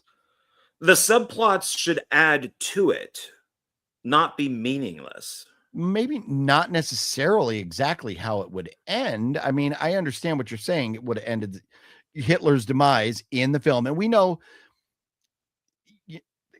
Tarantino always does this. He looks at things in an alternate reality. If this would have happened, like Once Upon a Time in Hollywood, we know, the Manson family murders didn't turn out that way. We know Hitler's Nazis didn't die this way. So it's the alternate reality, but this was fucking funny. And I liked all the characters. And so maybe if the ultimate goal was, yes, killing Hitler, but what about the goal of them scalping the Nazis that were out killing Jews? They didn't just want Hitler. They wanted all of them dead. So this way we got to see all of them dead. So I don't have a problem with that. It's subplots. To me, it's just bad writing. Oh. Because it should everything should lead to the theater. And theater. And so that everything they do should work with the girl at the theater. They should come together. And but if they were locked out of the movie theater, the same result would have happened. Yeah. So if I was at, let's just say, a hypothetical situation, I'm going through the drive-thru at McDonald's. My end goal is to drive away with my 2 cheeseburgers and French fries. I get to the drive-thru window, movie starts. I drive away with my cheeseburgers, movie ends. But don't I also want to know inside about the Jews that don't I want to know also inside about the lack of cleanliness and the mice that were chewing on the bread that I was served, which was inconsequential, but it made a difference to me knowing it, but it did not alter the end of my story of getting my cheeseburgers. So you drive up to the drive-thru. Yes. The person hands you your bag and the drink. You then take out the burger, you take off the wrapper, and as you're about to eat it, there's a tail hanging out. That then the camera whips over, we go through the drive-thru window, and we see why there's a rat or a mouse inside your burger. But we never get there. We never get there because I am in a massive car accident and I die and I never have a chance to open my bag of burgers. Then it becomes pointless. but we still would want to know that there was rats in that McDonald's, because then we would have went to Burger King instead. Well, you're dead, so it really wouldn't matter. I guess this is true. Anyways, I mean, how was that for a tangent? That's when you do the whole sliding doors thing, like Gwyneth Paltrow film, where instead, she gets off the train and she makes a left, and that's one story, or she gets off the train and she goes to the right, and it's a different story. I like those books. Remember those books in elementary school? Choose Your Own Adventures. Oh yeah, I remember those. Yeah, same idea. So the film would have do I go to Burger King or do I go to McDonald's? One, you go to Burger King, you're perfectly fine. The burger's the best burger you've ever had. You go home and you get to have sex with your wife. The other one, you go to McDonald's, it has the rat in it. You see the tail, you're and then you crash into a tree and your car blows up. Wow. Yeah. Remember, I said this before. My screenwriting teacher in college told me I was the best writer in class. So there you go. But you were homeschooled, sir. Well, yeah, I'm Republican. What do you think? I'm Republican. What else did you watch? Did you watch anything else this week? I need to start the Leprechaun movies for next week with Donald for film discussion. We're going to be reviewing the first 4, so I need to start that. 9. I'm not talking about what you need to watch. What did you watch, sir? I did watch Fantastic Four First Steps. I did finish Scream Queens, so seasons 1 and 2. I watched Scream the TV series. I watched. Did you get all the way through it? Scream? Yeah. I've already seen it. Yeah, I saw it when it originally came out, and I still think it holds up. So, Braggadile Dundee over here. I've already seen that before. I'm so special. That's why I've already watched it. I saw it when it originally came out. Loser. John, do you like the spicy nacho Doritos or just the regular nacho Doritos? Not spicy, but I would like that. I like the Cooler Ranch. Oh. I'm sorry for I called you sir a minute ago. I'm sorry for misgendering you. How is that a chick thing? Cool Ranch. That's a chick thing. No, I'm sorry. Spicy is a chick thing. Men like the spicy nacho Doritos. No. Or the green chili, or the sweet chili, the purple bag, the green bag, or there you go, Larry. The sweet chili. Those are pretty good. The lesson is don't eat out or you will die crashing into a tree with a rat in your bag. But it depends on the person you're eating out. See, and that's it, Fluffy. I actually dodged a bullet by dying because then I didn't have to eat burgers that had mustard in them. Which is the way it should be. I dodged a bullet. Jesus Christ. Okay. All right. So then I think we need to dive into our tier list. Are you ready? Or was there anything else we needed to address or undress or regress or digress before we address? I don't think so. Okay. People should go see the watch party that I did for Meat Hook Massacre 4. Oh yeah. Yeah. So that was I saw that. Thanks for fucking inviting me or letting me know when you were going to do it. I had to find out because of fucking YouTube notification. You knew of it. Ooh. I told you that I was doing it.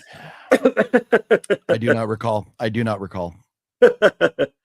I tried to be. I asked people's opinion on this, and I got the same answer on every one.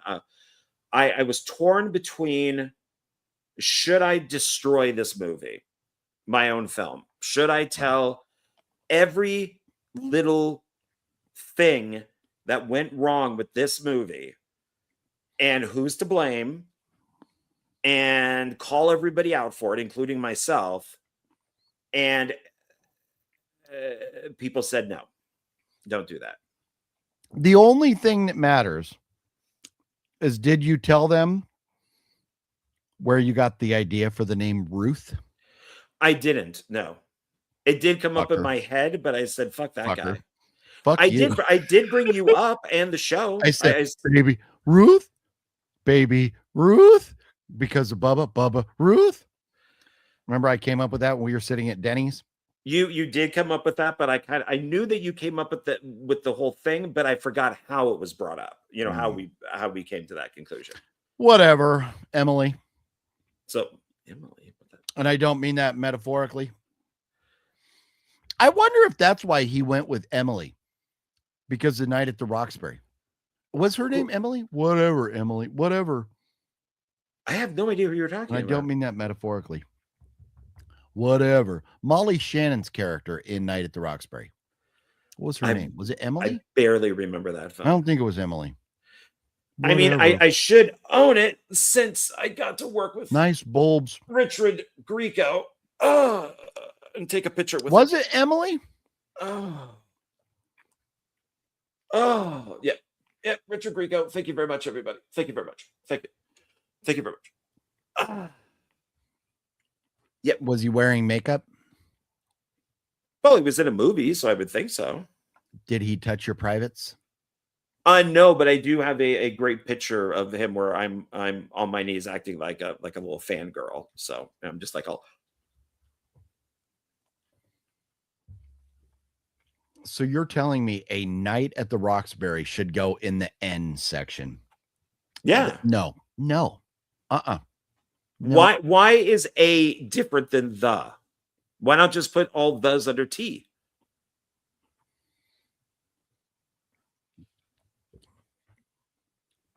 Because it's the. It doesn't count. Either does A. A should count. It's Night at the Roxbury. Because A could be like, well, would you want... I'm trying to think of something that has to come in multiples.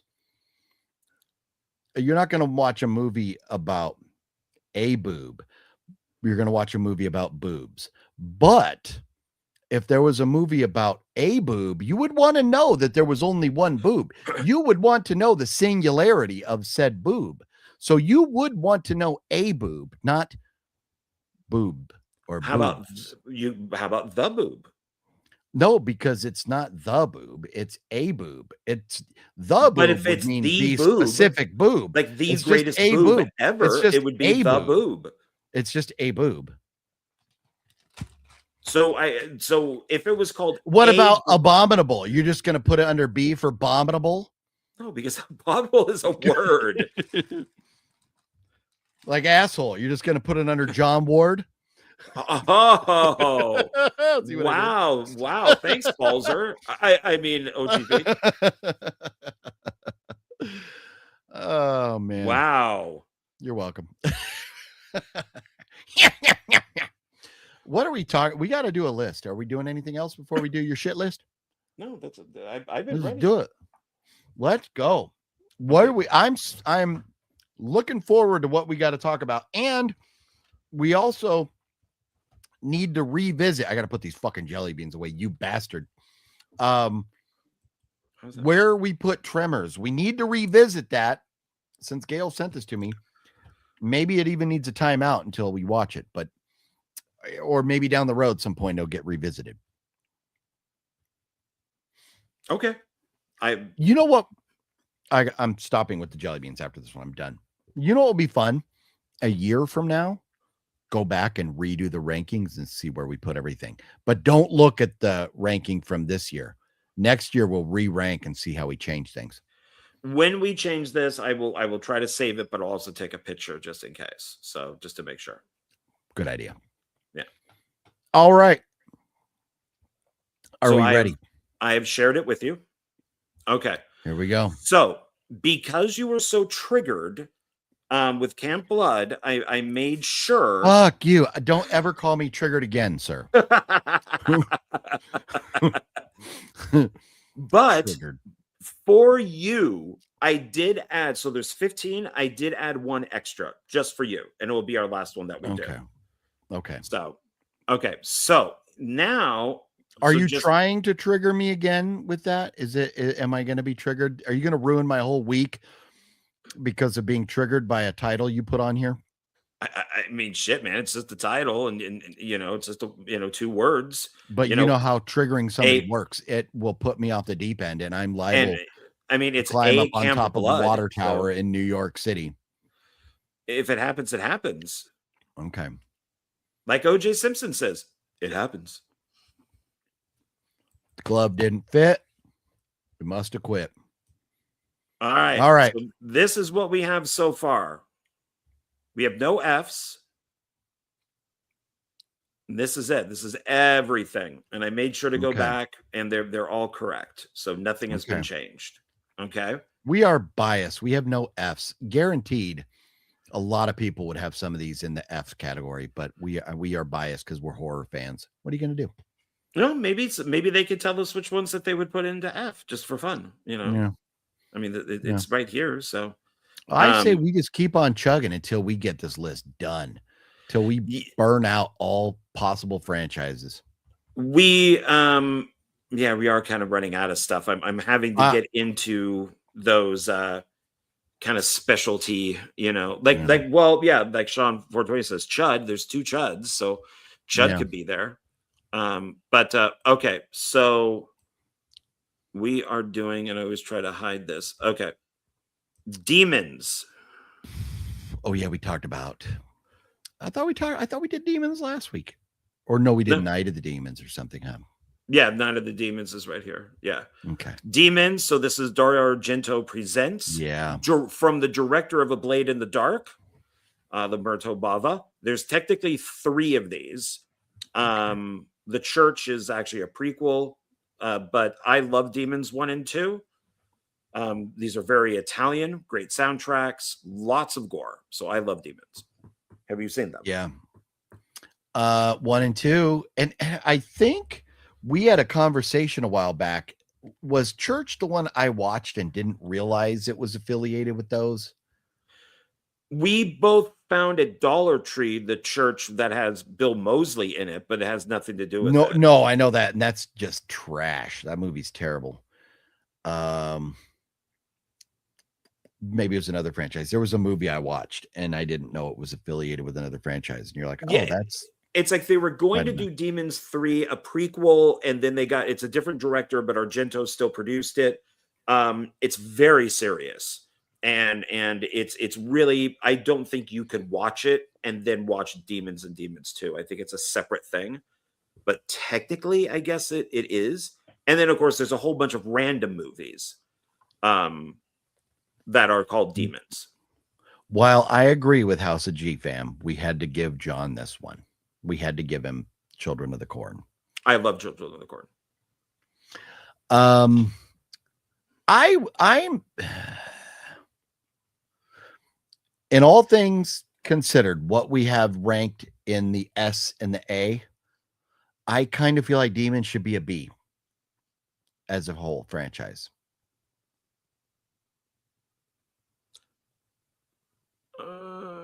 I could do B. Okay. I think that's fair. Yeah.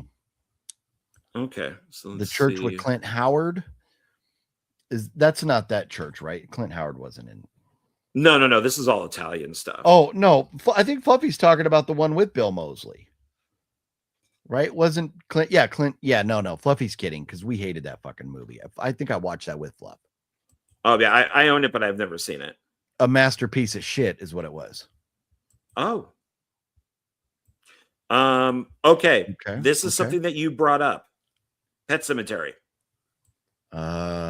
So there's Pet Sematary and Pet Sematary 2, same director. There's the remake of Pet Sematary. And then there's the prequel to the remake of Pet Sematary called Pet Sematary Bloodlines. So we have 4 movies.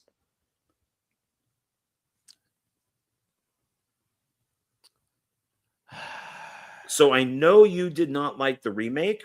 I really enjoyed the remake. I liked the original and the sequel to it. That's the one with Edward Furlong. I did not like Bloodlines at all. For me, because of Bloodlines, I would just keep it right here. Otherwise, if Bloodlines was good, I would say B. I like the C. I like to see. Elika says 1 and 2 are good. She gives it a C. Sean gives it a B. Ice Cream Man with Clint Howard. Yeah, I wanted to like that more. I just couldn't get into Ice Cream Man. That's the franchise because in there part 2. C Definitely. plus, only first two are good. So I think we're good at a C on that franchise. I think that one stays C. Okay. Fair enough. Yeah. All right. Next I have one. a hard time, Pet Sematary, the original, and being Stephen King, I have a hard time pushing it to a D. No, I don't think it's worth I a couldn't D. argue that. Yeah. But yeah, I think I wouldn't C is argue good. B, but okay. Yeah.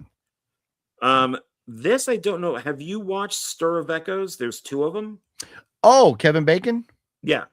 I've not. Wait, the sequel. The sequel is Stir of Echoes 2. I think it's called Homecoming, and it's with Rob Lowe.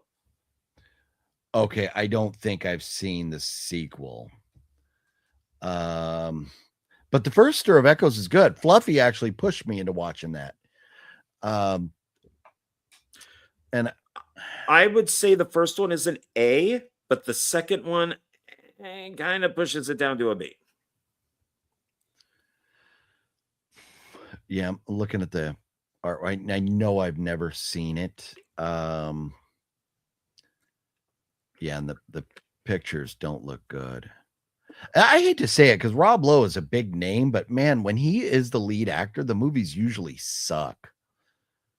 And there's nobody else in it that's like raises an eyebrow or anything. Stir of Echoes 2, and it's a TV movie. No wonder. Oh, probably Wow. Sci-Fi Channel then. Yeah. Something like that. No, makes sense. Makes sense. So the first one, I'm okay with giving it A. I wouldn't give it an S.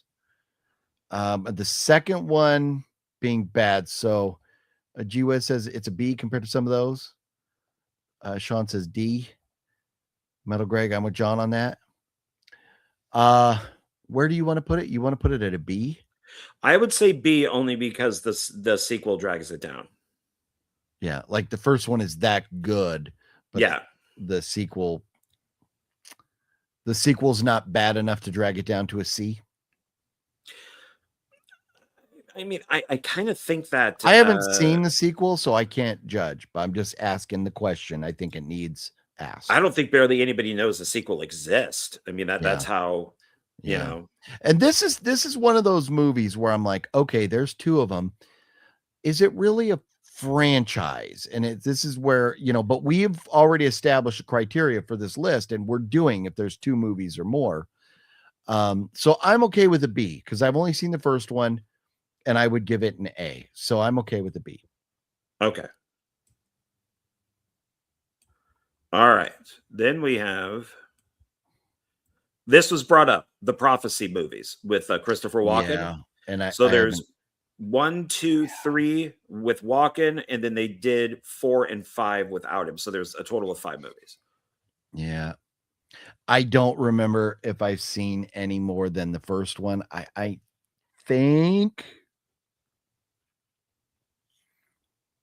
I watched the second one, but I wasn't even the first one. I wasn't the biggest fan of, and that's why I own the collection. I haven't gotten back to it.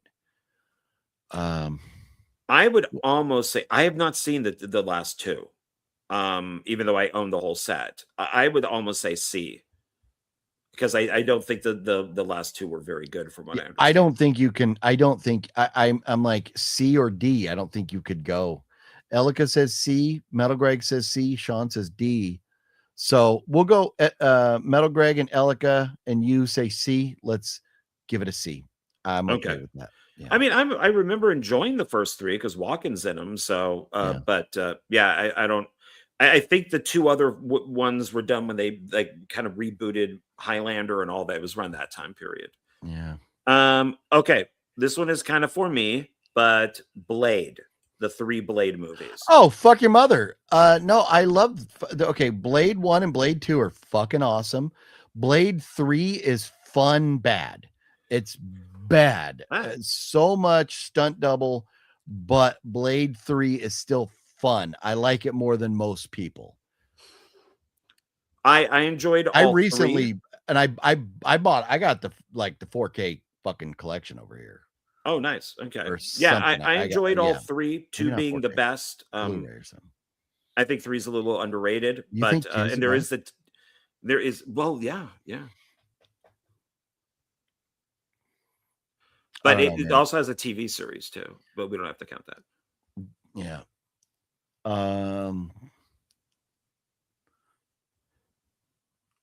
So if we're just counting, and of course he's in, Yeah, do we Deadpool and count Wolverine. Yeah, do we count Deadpool? There's only one Wolverine? blade. There's only going to be Yeah. one blade.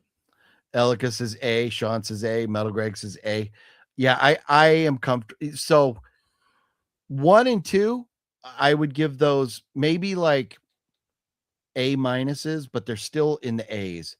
And then part 3, I feel like it's bad. It's really like a C, but 1 and 2 are good enough. I'm good leaving. I'd give it an A as a franchise. I agree. could sit and watch those fucking movies, man. Dude, any movie franchise that starts off with a fucking nightclub scene with that song that you will not get out of your head once you watch it, fucking blood spraying down all over everybody. No, I'm fucking sold. And it's got Tracy Lords in it. She's one of the vampires at the beginning. So, okay. Next, Blade was made in the Czech Republic where I was born. Sakul says, nice. Yeah, I know they film a lot of stuff over in like Eastern Europe for like because they can do it free, not free, but cheap. That's like Rob Zombie filmed the Munsters.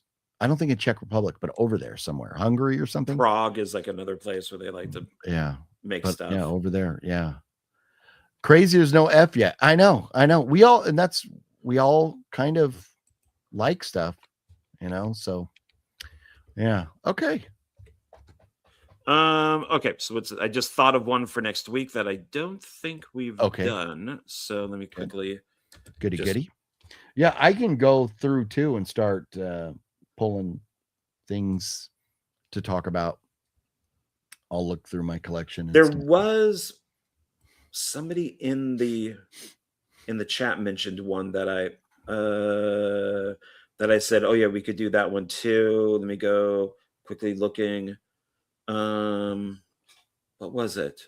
Ice Cream Man, Clint Howard? No. Waterboy or Clint Howard? I don't know. House. We already did House. Oh, Chud. Oh yeah, Chud.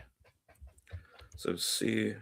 Fucking Chud, man. The first Chud is amazing. Okay, so I got those sitting there so I can pull posters for them. Okay.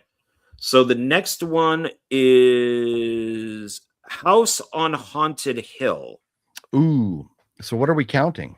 So this is going to sting a little bit. So you have House on Haunted Hill with Vincent Price from the 50s. Mm-hmm. Then you have the remake that was done with Chris Kattan. And I forget the dude's name, but Chris Kattan was in it. And it had Marilyn Manson's song Sweet Dreams.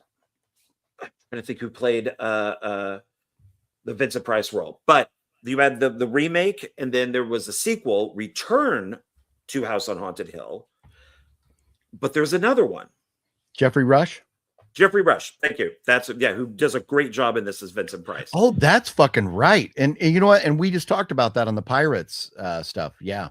Isn't it amazing how different he looks in this, playing the Vincent Price role to being a pirate, to being Barbossa? Like, what a fucking difference. Yeah, he has in this like the little kind of cheesy Vincent Price mustache, like the little pencil mustache. So here's where it stings, and I don't know if we want to count this. Okay. Guess who did a remake? If it's an indie micro budget filmmaker, I don't care. It's not part of it. Okay, it's Ferguson. So fuck that guy. That's nothing he does counts. Okay, so we're counting the original, the remake, and the sequel to the remake. Original, remake, sequel. Yeah, the three of them. Yeah, man. So Lisa Loeb, Jeffrey Combs, Chris Kattan, Taye Diggs, Jeffrey Rush, Famke Janssen. What a fucking cast in this movie. Yeah.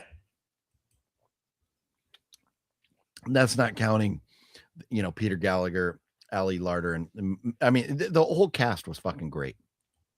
Peter Graves. The original and the remake, I give them both A's. But the sequel, that's like at best a C. I really like the sequel because it's I love aftermath films, so I love seeing the house on Haunted Hill all kind of destroyed inside from the first movie. Yeah. It's Warner Brothers premiere or Warner premiere, and I kind of liked what they were doing, but it's not as good as the original. So where do you want to put this? What letter do you want to put this? I would say B. Okay, B is what I was thinking. Good to because go. of the original and the remake, and the sequel is not horrible. Yeah. So it's the franchise as a whole, a B. I'm happy with the B. Metal Greg says A or B. Sean says B. Elika said B. Did The Hitcher have a sequel? The Hitcher has like sequels and remakes and shit. Yeah. So I don't think we got The Hitcher yet, right? No. Yeah. I'm putting it here for me to take a pickup. So to grab that. Okay. So we're saying House on Haunted Hill is B. Okay. Look at it. Look at this. There's the original. YBAM. Or is that the original? Or is No, this is just a Blu-ray of the remake, but here's the double feature. Yeah. I got the same thing, I think. Yeah.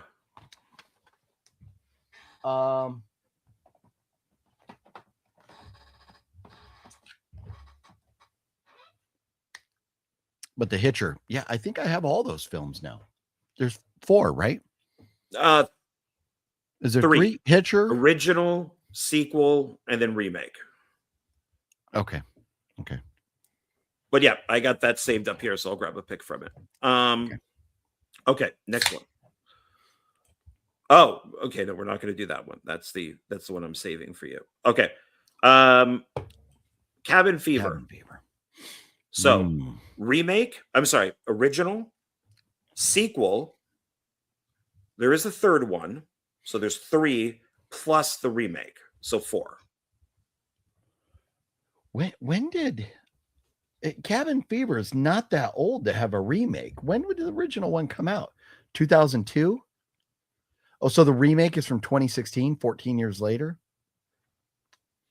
After, Patient Zero and Spring Fever.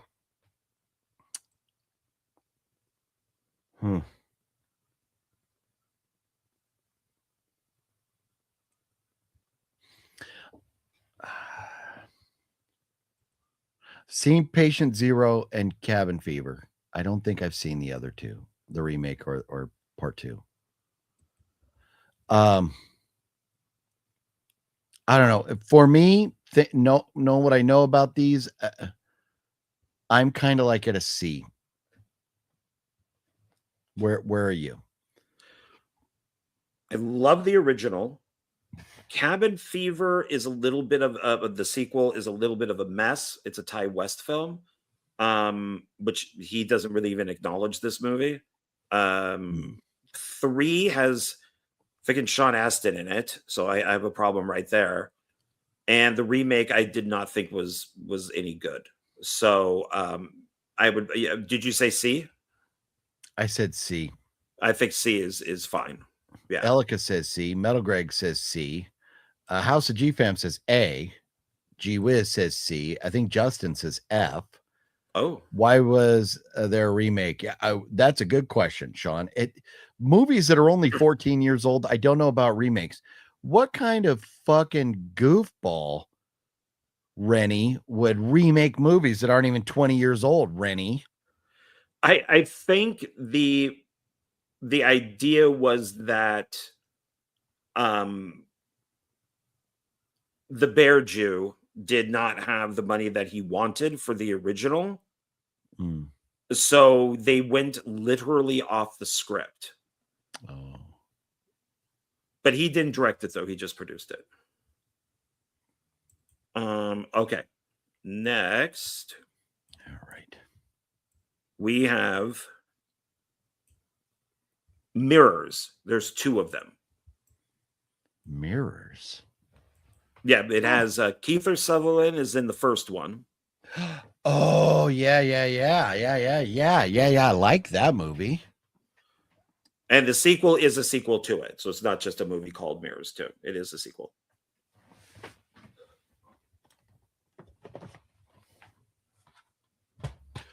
Bam, unrated, bitches. Look at that. That's Look at it. that. Look at that. And Wabam. thank you for the proper wabam. You're welcome.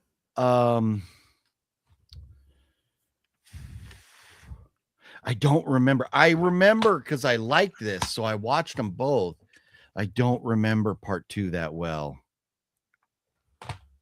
Have you seen them both? I have, but I'm in the same boat with you. I think I've seen Mirrors twice, but I've only seen the sequel once. It doesn't speak volumes for the sequel, not remembering it. Nick Stahl, Evan Jones, recognizable faces in the cast. When Max, who's recovering from a traumatic accident, takes a job as a nighttime security guard, he begins to see visions of young, mysterious women in the store's mirror. It's got a 4.8 rating on IMDb. But the first one's really good. But the lack of memory of the second one is concerning.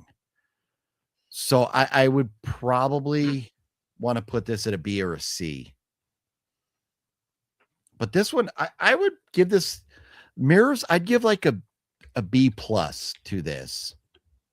I just don't know what I would do with Mirrors 2. So what you thinking? C or B? B for the first film, but since we can't remember the second film, maybe pushes it down to a C. Jeff says the sequel was weak. Okay. G Wiz didn't see part 2. Metal Greg never saw it. Fluffy says Mirrors 2 sucked. Yeah. I say we go C. Because for me, the first one, can you give the first one an A? What do you give them? I give it like a B plus. A good movie, but I don't think it's an A. It's kind of like a low A, like an A minus to a B plus. Well, and that's why I think B plus. And so if it's a B plus, then this, I think we have to go C. Okay. Or B. I mean, probably C though. It probably belongs at C. Lack of, they didn't make a third, and the second one was so probably to me it should be a C, I think. Okay, C. I can go with that. So C. We got a lot of C's. Yeah. Okay. But the good thing is C's are not great, but they're watchable. Yeah. Okay. These are the ones we fucking struggle to make it through. Yeah. I can agree with that. Yeah. Definitely. Okay. So we put that one in C. Okay. Yeah. Then Wolf Creek. There are 2 movies and 2 seasons of a TV show. And a third movie currently in production with the original dude. I am very much fucking looking forward to that. So Wolf Creek, that's a movie that at Fluffy, did you watch that at Matt's with us? Matt was like, oh, you gotta fucking watch Wolf Creek. And I watched it, and maybe Matt hyped it up too much, and I was a little underwhelmed.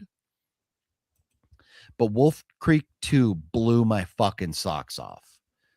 The first one was good, but the second one was way good. And they're making a third. I've never seen the show. Have you seen the show?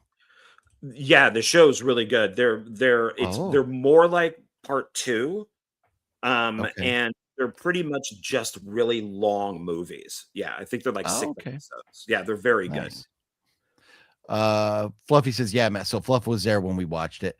Yeah, both the second one was better. The first one was good, but I think Matt, it's like when you hype up a movie too much and you go in expecting it to be great, and then you're kind of let down. I think that happened to me with the first one.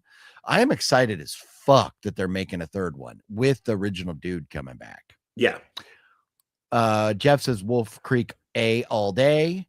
Fluffy likes them both. The TV show was different but good. It is an Australian movie, Antonis. It's very good. Yeah. Man. Yeah, based on a real guy or at least real events that happened. Yeah.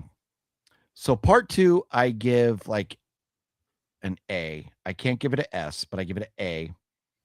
The first one I would give a B, and I haven't seen the show, but they're making a third one, so that pushes up the fact that they're getting a third one, and you like the show. So yeah, I mean, I'm surprisingly enough, I'm okay giving this an A if you want. I'm also okay if you feel like it's a B.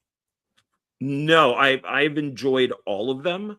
I do. I think the second one is a little more commercial. It's a little more Hollywoody. You know, cars exploding and stuff like that. But that kind of leads into the show because it's kind of the same thing. So, yeah, I would say A. Okay. Jeff says all Wolf Creeks are solid. Slackwolf says Wolf Creek is amazing. Love it, but I can't believe you two haven't seen Memories of a Murder, known as one of the greatest Korean. And no, and it's on the list, but usually like either I sit down and plus watching it. Is that going to be a Tubi watch or something for us? It's so hard to watch movies on Tubi because of the fucking commercials now are insane. Let me see, because I know I pulled it up and was like, oh fuck, it's like over 2 hours, 2 hours and 11 minutes long, but it is rated 8.1, but it's a Tubi watch. So if you watch a 2 hour and 11-minute movie on Tubi, that's a 3 hour watch. Not even kidding, because of all the commercials. So it is a 3 hour watch. And I don't think they had it at Zia. I don't know if it ever even got a physical release. But yeah, no, I don't. Not seeing it up there. But Tubi, it doesn't feel like 2 hours. You guys watch a movie. Yeah, you know, and that's where I want to watch it, but no, you sit down to watch a movie on Tubi and every 5 minutes you're getting 6 commercials now. It's unbearable. It's very bad. I hate Tubi now. I hate it. But no, I do want to watch it. Maybe I'll just splurge, because if you can rent it for $4 on Prime, maybe I'll just do that and watch it without the commercials. So, okay, what do we got next there, Johnny boy? Oh, so we decided Wolf Creek is an A, right? A, correct, yes. Okay, let me make sure that's A. Yes, it's an A. Okay, next would be Salem's Lot. Ooh. So the original TV series by Tobe Hooper, that was the miniseries. Okay. Then there is a Larry Cohen sequel called A Return to Salem's Lot. And then there is the miniseries that came out in the 90s with Rob Lowe. Rutger Hauer plays the vampire. And then they just did, I think it's HBO, just did a remake of it also.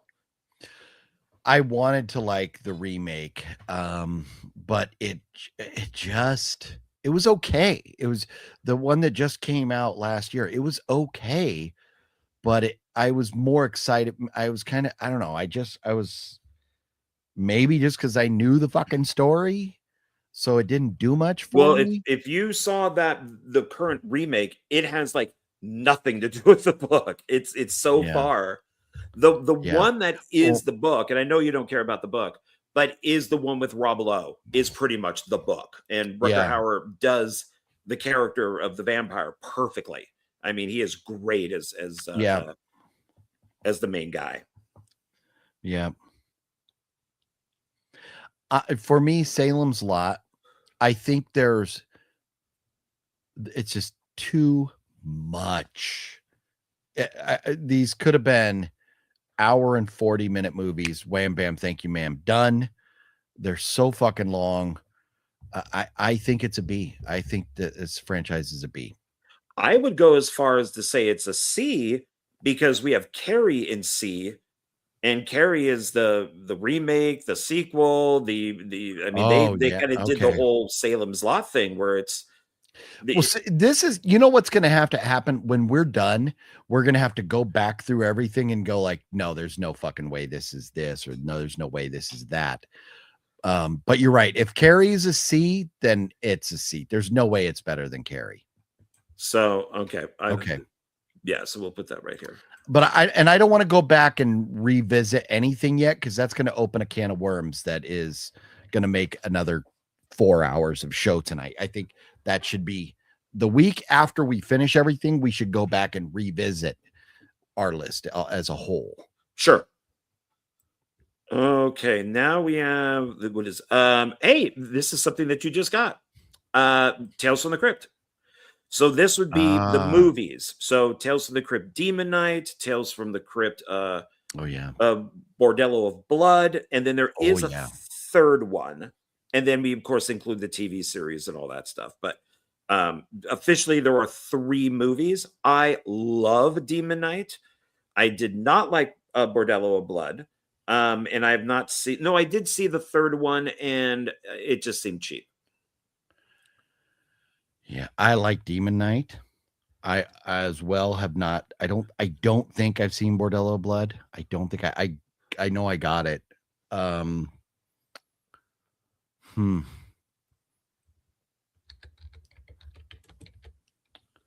But man, here's the thing. They're all fucking fun. I mean, like, I think everything with the exception of Bordello Blood, I don't know, they're fun.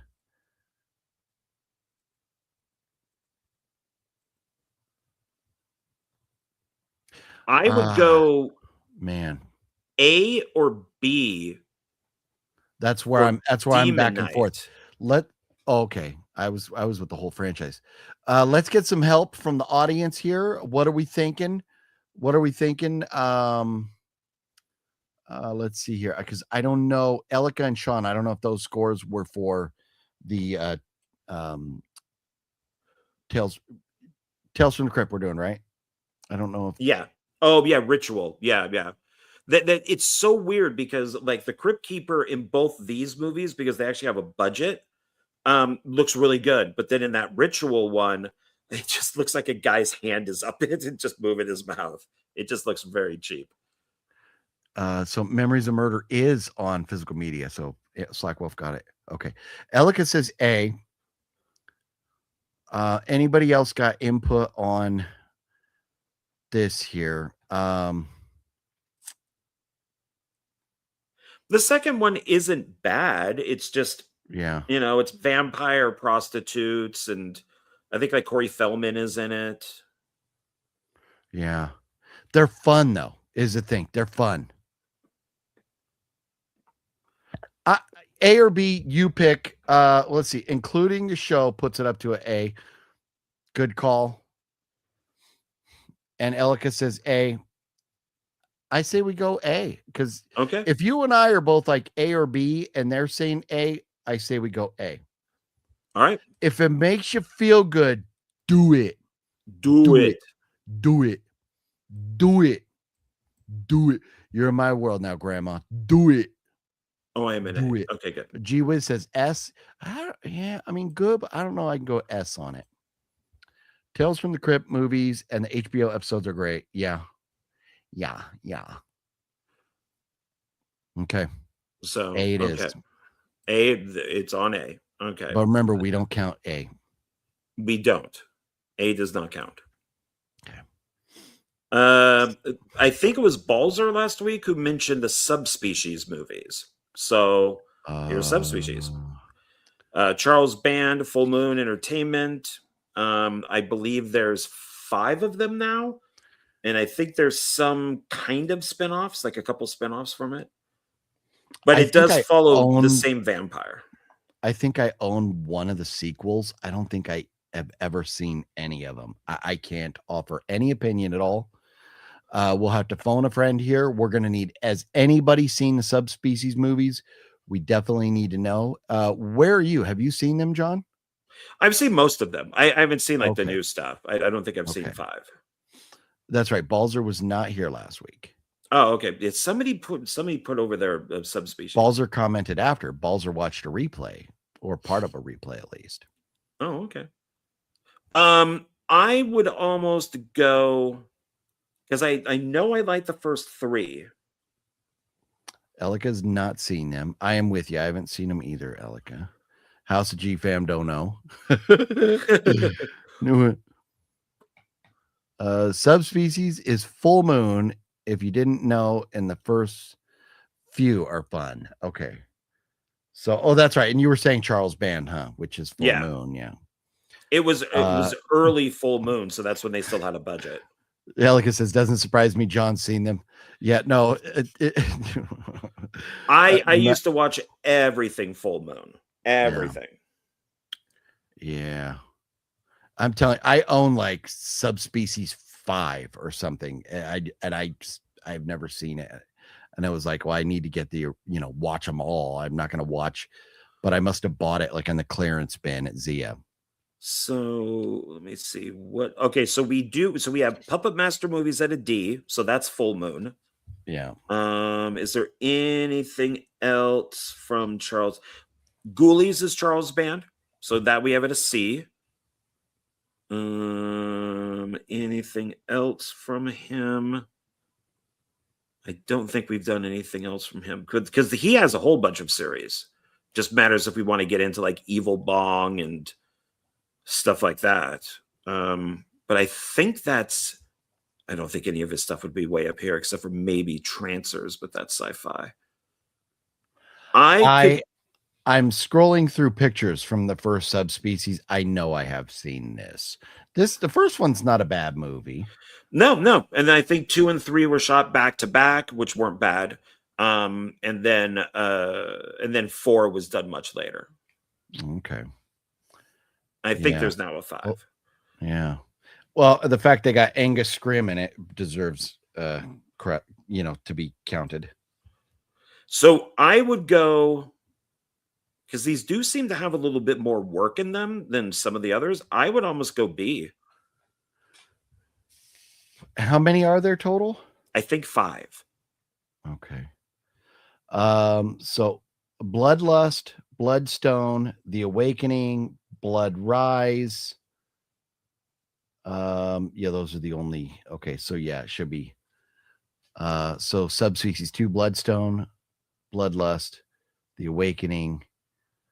All of them on IMDb are scored above a 5. That is pretty good. It's one of their better. People seem to like it a lot. So okay, I need to give this more attention then.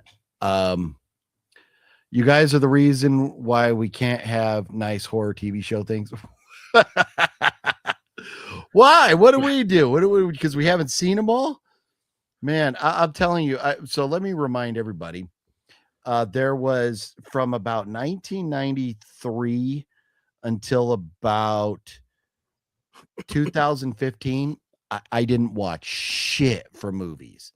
There was like about 20 years of my life that I'm still trying to catch up on because, I watched, movies from time, like I Scream, the original Final Destination, like some, the original I Know What You Did Last Summer. Some of those, the bigger ones I would see, but I wasn't like a diehard like now. I was too busy out like living life. So I'm trying to get there. But so for if I haven't seen them all, forgive me. Jeff says all are decent. A for him. And Sean says who farted. Vampire's Journal or something. I've only seen like the first 3. Yeah, there's some like weird kind of spin-offs with it too. That's right. OGP's Dark Ages of No Media. Well, my Dark Ages of No Media were a lot of fun. Let's put it that way. I had a lot of good times not watching movies. He was in the military on a boat with a bunch of seamen. Yeah, and your mom, and we were passing her around. How dare you say that about my mother? I love my mother.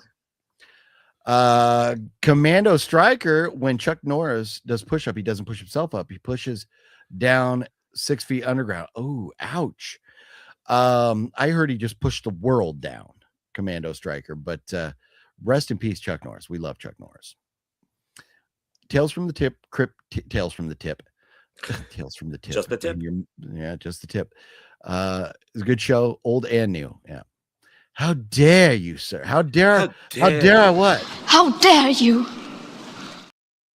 How Why does she dare have you? decent not- hair there, and now what the fuck is wrong with her hair? Did she really? I saw it. I don't know if it was a joke or not, that she went to like whatever that award show, Oscars, Academy Awards, whatever it was, Golden Globes, that happened last weekend. I heard she was there with somebody. Was that just a joke?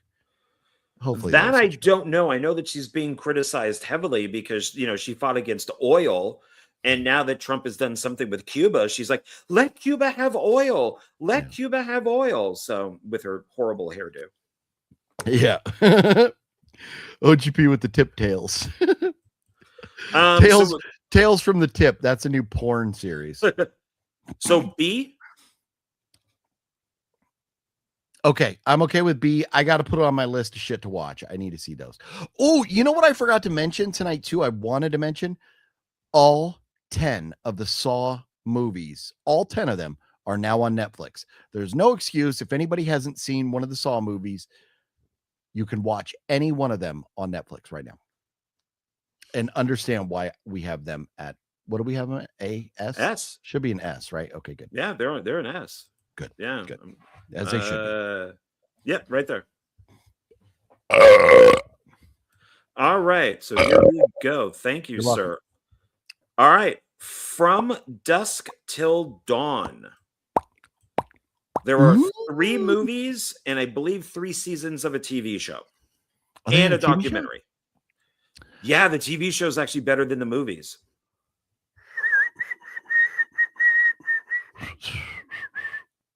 The TV show's better than the movies? I think so, because it's like what Robert Rodriguez really wanted to do.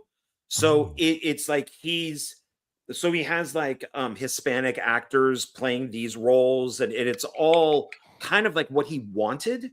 I've only seen the first 2 seasons. Season 1 is a full remake of the original movie, and then season 2 gets into new stuff. I haven't seen season 3. I think it only lasted 3, but I thought it was really good.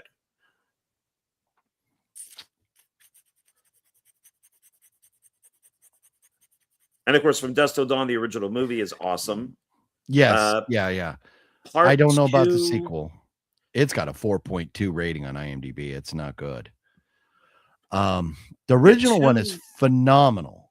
The original was as an S. The original movie's an S. I don't think I've seen.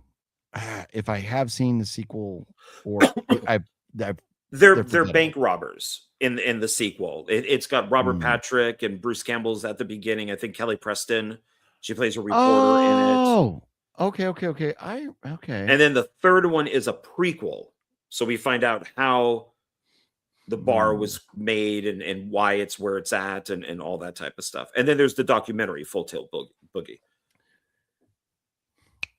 Just reminded me, there's Perdita Durango is part of a franchise. We need to. It's got a name. I'll have to get it. We need to put that on the list. Texas Blood Money. Yeah. As an old ex-friend of mine used to say, why do vampires need money? Why do they rob banks? That makes no sense. I guess everybody needs money. That's why they call it money. It's not good. Like, it's got a great cast. We're talking part 2 here, but it's not good. Robert Patrick, Raymond Cruz, Danny Trejo, Tiffany Thiessen, Bruce Campbell. So, I mean, good director on it. It's one of Raimi's guys. I think it's Scott Spiegel or one of his guys. Yeah, it is Spiegel. Yeah. Rest in peace. Yeah, man, as a franchise, so the first one is S. Let's say the second one is even a D. I still think that puts the 1 and 2 at a B. So disregard the two movies, 1 and 2, that I combine those to a B. You take into account part 3 and the show, and where do you go from a B? Do you leave it at a B? Do you want to push it to an A, or do you want to go down to a C? What do you think? I would give them all a B. First one is great. Okay. 2 and 3, whatever, okay, fine. And then the TV series I thought was really good. Okay. Sir, I am doing something I really hate. Crinkling a bag.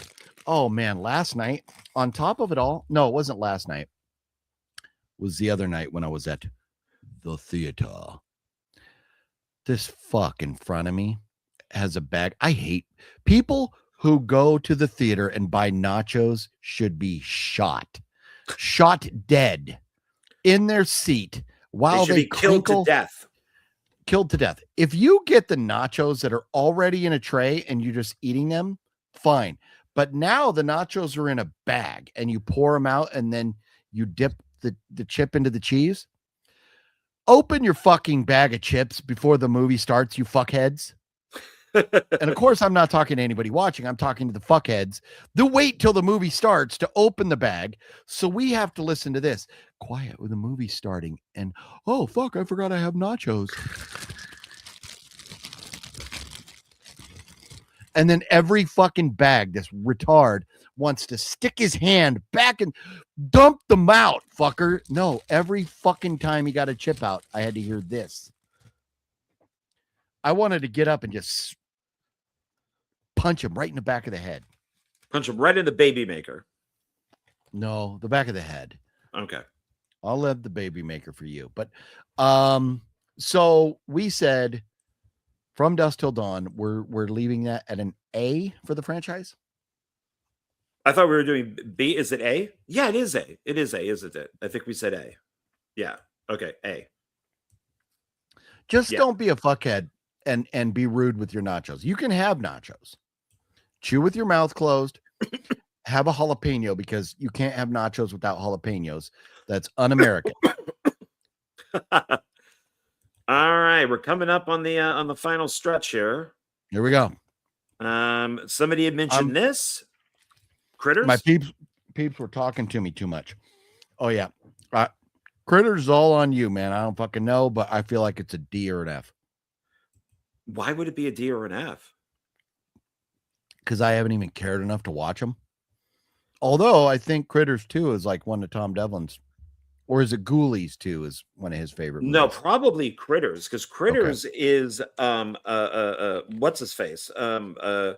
Who directed the Stephen King stuff like The Stand, and I'm blanking on his name, but Sean, I'm not gonna lie. I want nachos now too. Jalapenos. You want some jalapenos? I like jalapenos. I think the first one is good. The second one is better. I don't like creature features. And the third one is Leonardo DiCaprio's first film. And then the fourth one is more of in space. I could put it at, because the third and the fourth bring down the other two, I would say C. Oh, and there's a couple web series, I guess, that were very cheaply done. So yeah, if we're including those, then I would say C. Were the web series authorized? Yeah, they're if they were to release them on, I think one of them is released on physical, and the other one you just have to kind of find it. But they were very cheap. So I would say C. Okay. All right. I would question you if you went B, but C, I'll give it to you. No, if it was just 1 and 2, I would at least say B. But the 3 and 4 are not great. Okay. And I don't remember enough about the web series. Okay, so we have 2 left. Psycho Cop. Not Maniac Cop, but Psycho Cop. There's 2 of them. And the Psycho Cop is played by one of the actors from The Office. It's Phyllis's boyfriend. My Of course, my PS is over there now. I got to look up Psycho Cop. I have to see the cover of that. The first one is like, but the second one, because they added comedy into it, it's really good. I remember really enjoying it. First one's way too serious. I think we might have watched Psycho Cop or Psycho Cop 2 on Voyage to the Bottom of the Barrel.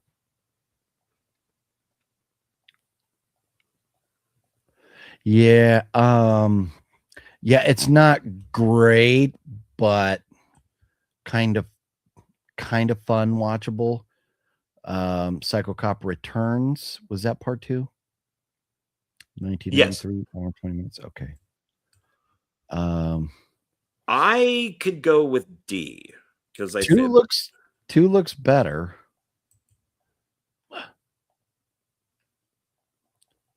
I'm fine. Let's throw it in a D. Maniac Cop is definitely better, and that's where Mr. Bones, I have to like differentiate. And I would pull up pictures if we didn't have this thing up here, and some of these pictures might get me kicked off YouTube too. From this one, very racy photos from Psycho Cop. Yeah, Returns. Okay, so it will stay at D. Okay, fine, D. Yeah. So our very last one. This is one that you brought up. This is our 16th one, and then we're done. Okay, here we go. The Human Centipede. Oh, okay. There's 3 of them. I have not seen any, so I'm going completely off of you and everybody in the chat. The first one is a masterpiece. It's fucking amazing. People hate on it because of the premise, but it's really a great, well put together, well produced, theater quality production. Very good movie. Part 2 and part 2 is,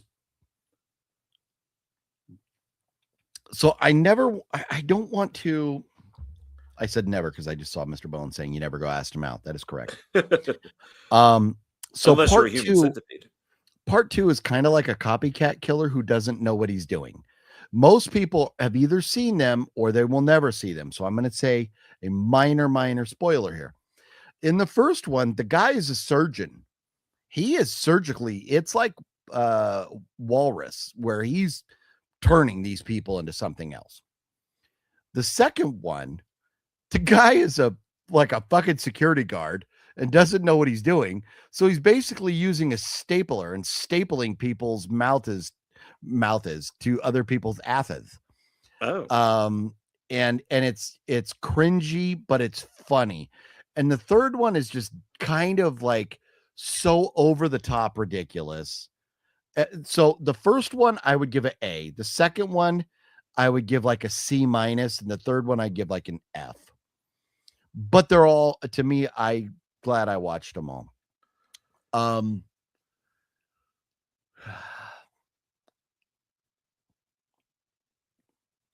It's a tough call. It's a C. The franchise is a C. Okay, and Jeff says C overall. Does anybody protest us giving this a C? Speak now or forever eating ass like they do. Sean says B. An ATM machine? I don't know what we're talking about. I don't get the reference, Metal God. I apologize. ATM, ass to mouth. C. Yeah. I think it's got to be a C. Because the first one, I really think every true horror fan should watch the first one. It's not like there is one part that will make you gag if you got a weak stomach, but you don't see the poop. You just know what's happening, and you see this girl trying to gag, but she can't because her mouth is stitched to somebody's butthole. So maybe one day, but I doubt it. Oh man, no, it's great. So they can't they can't poo, and the guy wants them. He wants the process to go, so he starts giving them like laxatives. Oh God. It's fucking amazing. I watched the South Park episode. Does that count? Oh God, I have not seen that, but that sounds funny. Yeah, there you go, man. So how many on a list of stuff that we have for next week? You have like what, only 3 or 4 right now? No. 1, 2, because I thought of some stuff too. 1, 2, 3, 4, 5. I have 6. What are they? So we can, if we want to do homework, we can. Hostel. I think we already did Hostel, right? Did we do Hostel? Okay, we did. So what I have so far is Chud. There's 2 of them. Okay. Mimic. There's 3 of them. Okay.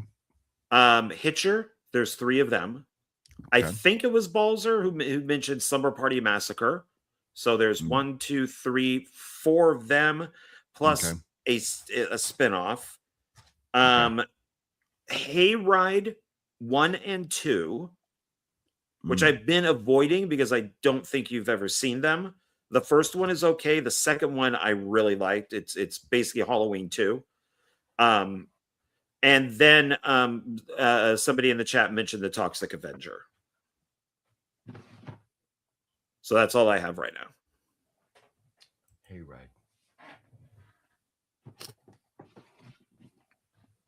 I don't own Hayride. There's another. Decoys movie. isn't bad, but it's more science fiction. Mimic is almost science fiction-y too, but they're good films. Decoys, there's 2 movies. There's 2 of them, but let's see. Decoys says body horror, teen horror, horror, and sci-fi. It's got it. So it's kind of. Decoys could be on there. Put it on the list, and if we need it, Well, see, like Mr. Bone says, Decoys is similar to Species, which I would say is science fiction.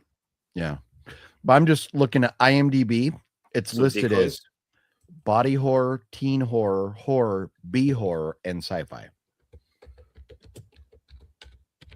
So I would say just throw it on there. Okay, got it right here. Decoys. Yeah. They weren't bad. I remember them being okay. Okay. Yeah, and we'll figure out some more to do. We'll figure out some more. And I think I could start a Oh, second Tales from the one. Hood. Elika says, do we do Tales from the Hood? I don't think so. Is Tales from the Hood comedy though, right? It's like a I think it's a spoof? mixture. Yeah. Okay. It's like the urban version of Tales from the Crypt, but I think some of them are meant to be funny, some are meant to be scary. Okay. I mean, those could count, if you're doing anthologies. Yeah.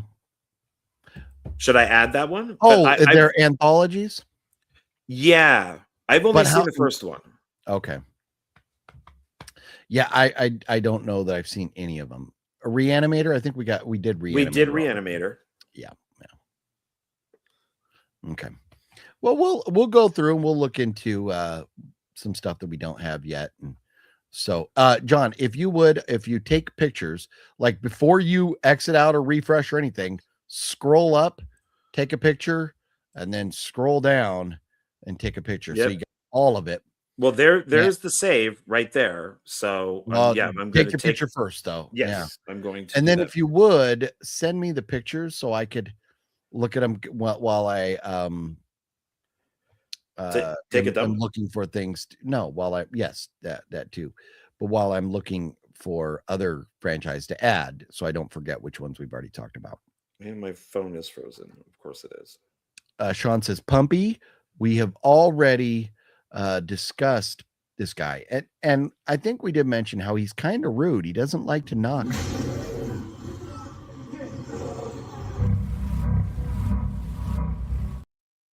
He just barges in unannounced. Kind of rude. What I haven't used once. All these franchises that I haven't known shit about fuck on, I haven't once. I don't know shit about fuck. Oh, The Dentist. Oh. And you know what? And I I think I have. Did I watch? Maybe I watched the first one. I don't think I watched both, but I bought that Dentist box set that came out a while back. Yeah, I've seen the first one, but I haven't seen the second one. So Dentist. No. Okay, let me take. Did we do Lawnmower Man? That I would say is science fiction. Hmm. Where's my camera? There it is. Okay, so let's do that and then bring it down.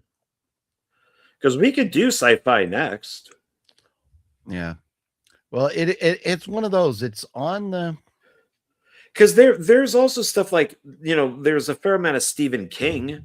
There's still like there's like The Mangler. There's 3 of those. A lot of the Stephen King stuff has sequels. Oh yeah, The Mangler. Man, The Mangler is fucking good. Okay, so I got Decoys. What was the other one? Okay. Wasn't there one after Decoys? Dentist? Dentist, thank you. Yeah. Lawnmower Man does say cyberpunk, tragedy, horror, and sci-fi. But yeah, we could put that as sci-fi. Okay, Dentist. And then what was after the Dentist? There was another one, right? I think the only one we talked about was Lawnmower Man. No. Sean says Waxwork. Was there? Those are good, but I think they're more sci-fi. Okay. There is Wishmaster. Oh yeah, Wishmaster. So I can add that. There's like 4 of those, I think.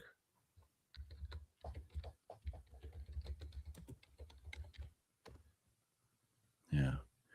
4 Wishmasters and 4 Warlocks. Rest in peace, Julian Sands. Wasn't he a Warlock? Yeah, he was in the first 2. Yeah. Okay, so I got Wishmaster. Okay, so there's Dentist. 976 Evil. I just watched that because I'm going through my movies. 1, 2, 3, rewatched 4, it. 5, But 6. 976 Evil is alone, right? No, So, there is a sequel to it. Oh, is there? Oh, okay. Yeah, Jim Wynorski made it. Oh, okay. I might need to see that. Elika says Jester. Now, I have not seen part 2. Have you seen the sequel to Jester? I haven't seen Jester either? at all. No. I did not care for the first Jester. But there are 2 of them. You should probably put that on the list. They're newer, but there's 2 of them. That would probably be all on you then. Jester. Yeah. I mean, just you're adding it to a list of, maybe down the road, at least so it's there.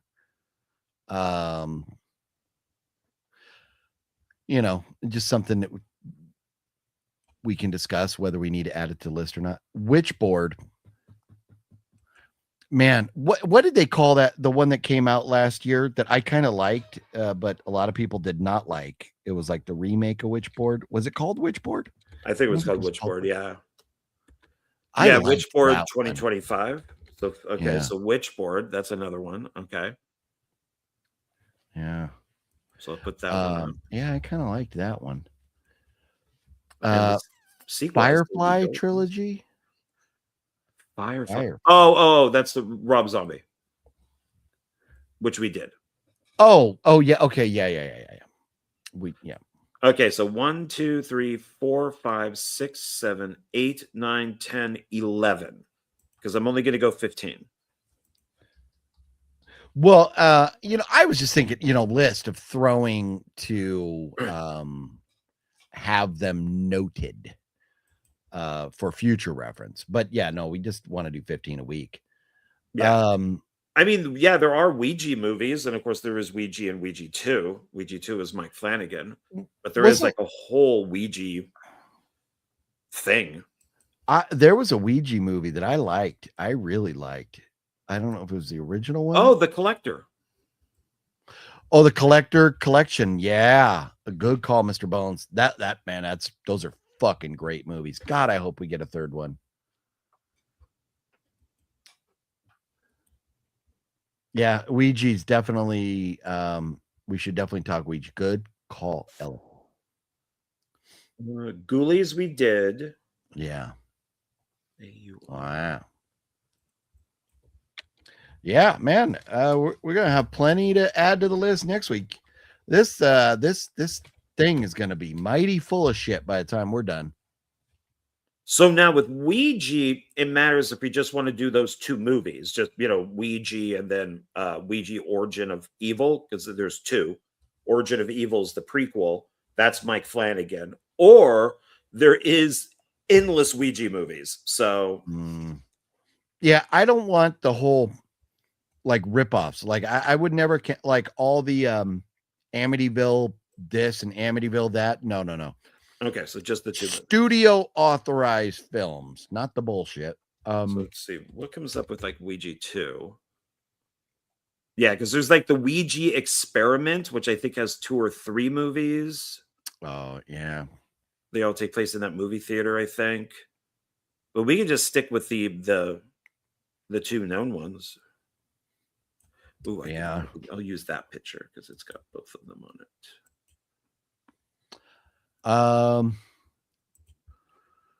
Man, almost there. Is this horror? They have do you consider Chronicles of Riddick? That has to be sci-fi, right? Yes. What about Cloverfield? Science fiction. Okay. We did the Joyrides. The Fly. Did we do The Fly? Science fiction. Okay. Anacondas would be big monster. OGP does not like big monster movie. Anaconda. The first Anaconda movie with Jennifer Lopez and Ice Cube. I like that one. I've not seen the new one. Is there any others than that?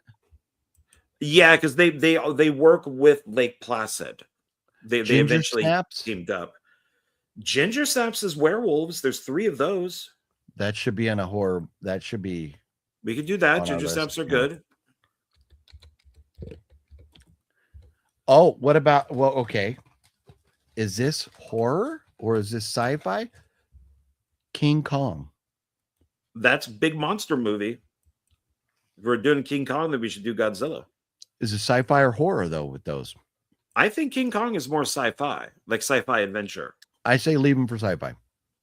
1, 2, 3, 4, 5, 6, 7. I have 14. I only need 1 more. And then we got Lost Boys. Did we do Lost Boys? We did. We did all 3. Okay. I fucking love these peeps. Forgive me for snacking, but Axemas movies. Well, yeah, we could do the Axemas films. First F. Yeah, see, I knew that. That's why I never brought it up. How dare you? Yeah, there is the VHS movies, but I think I've only seen the first one. There's also the ABCs of Death. I think there's 2 of those. This is interesting. And I only know of 2 movies. Rosemary's Baby. That's horror. And what was the one that just came out last year with our girl? Remember, this is a perfect opportunity. I don't know shit about fuck. Remember she was in that sequel to Rosemary's Baby, came out last year? Oh, Apartment 7B? Yeah. So there's Rosemary's Baby, Apartment in 7B, and then there's also a TV miniseries. That's got Uhura, the chick who plays Uhura on the new Star Trek. On the new Star Trek? Yeah. So I could do, you want to do that? Rosemary's Baby? That's a fucking, that's a good one.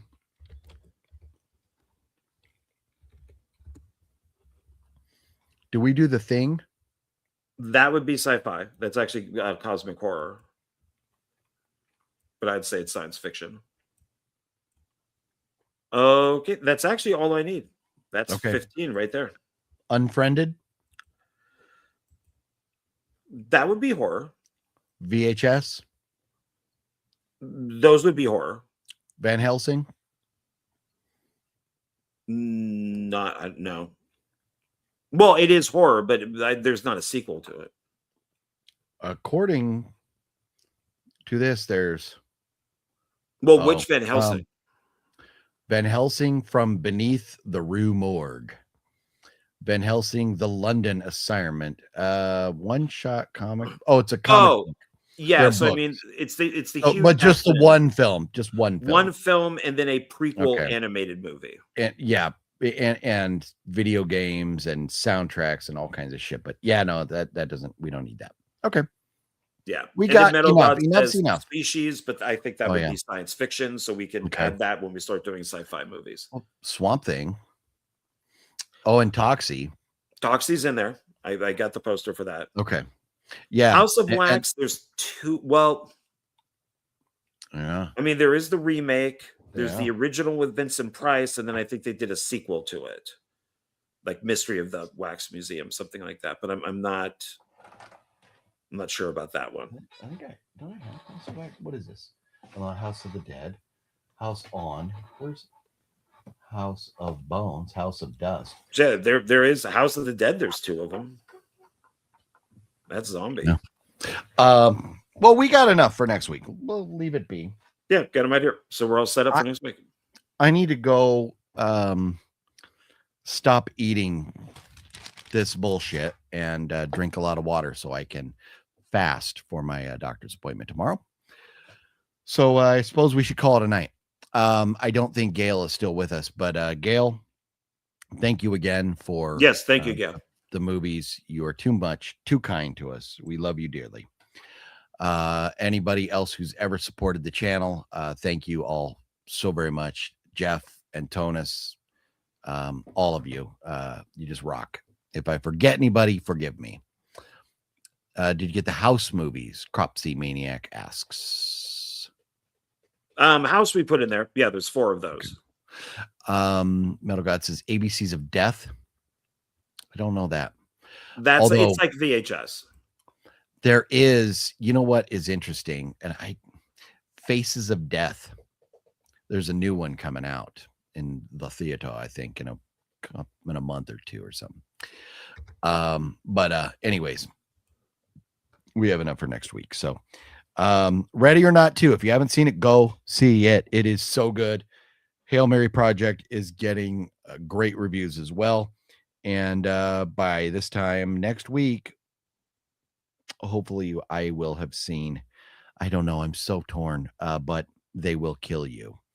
It's like a Ready or Not ripoff, but we shall see. The Ready or the one They Will Kill You, the Ready or Not 2 ripoff, does have Patricia Arquette and Heather Graham. So that kind of makes me want to go see it, even though it looks like a ripoff. So anything else, good sir? No, I'm just trying to save this and Okay. so no, nothing. You took your pictures already? Yes, Okay. and I believe it did save. Okay, so then if I go into my name, it's right there. Nice. Well, Very good. yeah. What I learned is that there's 2 different ways of doing this, and I was doing it the Don't- first way, which is only one time. It's a one-time use. That's why it kept disappearing. Now you I have do- it where it's saved. If you delete your histories or if you delete your cookies, it may go away. So don't delete history or cookies this week. I normally don't do that anyways, but You baboon. gonna get hacked, sir. That's Oh, rude. you're- That's racist. You're just paranoid. Yeah. No. Internet man, savages out there. They will steal your money. You will leave you broke. They will come to your house and take all of your Funko Pops. Gale was in your house today. You just didn't even know it. No, actually, he was in Fluffy's house. My bad. Yeah, too far away, but maybe tomorrow. Yeah. Well, thank you everybody for watching. We appreciate you hanging out with us. It was a great time tonight, and it was nice seeing Fluffy. We have movies to watch. For next week, we're going to be talking about some Tales from the Crypt that I got from Gale, and I'm going to start to get to Tremors movies. Maybe John, you already did like a review about the franchise with somebody about Tremors, right? With Jonathan or something. Maybe we should do a Tremors review. Yeah. So I just might rewatch H2O. It's a good Halloween movie. So man, Gale, just too much. But lots of good stuff. Follow us both on Instagram and wherever you may want to follow. For me specifically, Instagram. You'll see what I'm watching, so you'll know what to look forward to. John, where's the best place for them to follow you to find out what you're watching? Because you post after you watch or before you watch stuff, so they know, so they can talk about it with us, right? Or not? Huh? You I should just make videos and just put them up. But you should post something on Instagram saying this, I'm watching this now, so you could talk about me. I don't like social media. I don't like Instagram. I only do. You it don't because look I'm at the told comments. to. You just post your things. I look at this. Your cohort from this afternoon, right? Yes. Hey, Dominic. Yeah. I mean, it's I only do Instagram because like Chris and Joe and stuff do it, and it's the way that we communicate for making films. And you don't want to go like refuse. this. Look at what I'm watching today. And no, and we're gonna say people don't deserve it. That's why. Ever since that stupid fucking all these Selena, good people that hang out with us that may want to know what you're watching. Why do you think I only put up like the videos? That's it. I don't go, I bought this week. I got this. I'm going out to dinner. No, I don't do anything because of those fucking assholes who called me a goddamn Nazi, because of a dumb joke. No, I'm kind of anti social media, but I have to do it. So, yeah. Well, that's what I'm saying. All you do, take a picture and go, I'm watching this today. We're going to talk about it on Sunday Night Mayhem.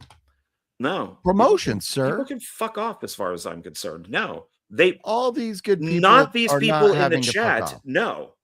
But for the most part, it's for them, so they know what we're watching and going to talk about. We were telling them what we're watching. John's is making me do all the work. God damn it. You're making me post all the posts. It's your channel. You're telling me we're not streaming live on your channel right now? We are. John Ward well, then fuck you. It's your channel too, sir. But that contributes to your guys. So I just don't like social media. If I was Lord King God, I would get rid of social media, especially TikTok. It's pure evil. And I keep seeing my friends being, Jonathan Moody was one of the nicest guys out there. What was freaking called like a freaking Nazi. So it's, somebody added him into some sort of post, and it's just like, what the hell are you talking about? No, I don't want to deal with any of this crap. So I'm sorry. Scrooge McWard. No. People ruin things. I'm surprised that I even stuck with YouTube with some of the criticisms that I got. Do the people under the stairs ruin things?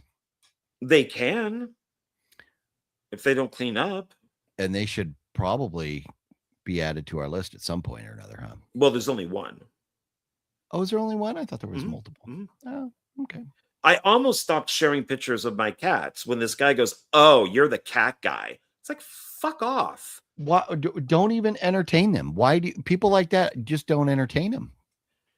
It just people ruin shit. Yeah. Yeah, Dominic, I agree. It's the best and worst thing. They used to say money was the root of all evil. Now it's social media. It's definitely the internet. Yeah. And I'm not calling you guys, these things. I'm not, because I like all of you quite a bit. It's just these random idiots that show up and this comment right here. Next time, see, and I got to get more pictures because I keep having to use the same pictures for our artwork and stuff. I need more pictures of John, and I will just AI him. And I will have John talk about his stuff, and I will post for him. Can I have an AI, John? Sure. Why not? Yeah. Okay. All right. Okay. I used to do all that stuff, and people just ruined it. So I just don't. Yeah. I don't entertain it anymore. Yeah. All right. Rest in peace, Chuck Norris. It was fun. Rest in peace, Nicholas Brendan, Jamie Blanks, and Carrie Ann Fleming. You all went way too damn young. And Chuck Norris, probably not too young, but we never got to the other Chuck Norris jokes. We're at 3.5 hours, so we got to go. It's well past my bedtime. Yeah. See, I'm starting to get cranky. Starting. Thank you. And look at Fluffy says, those goddamn resellers. We can't stand those resellers. The problem with the world, Obama, Dr. Fauci, and resellers are all the problem with the world. Heard it here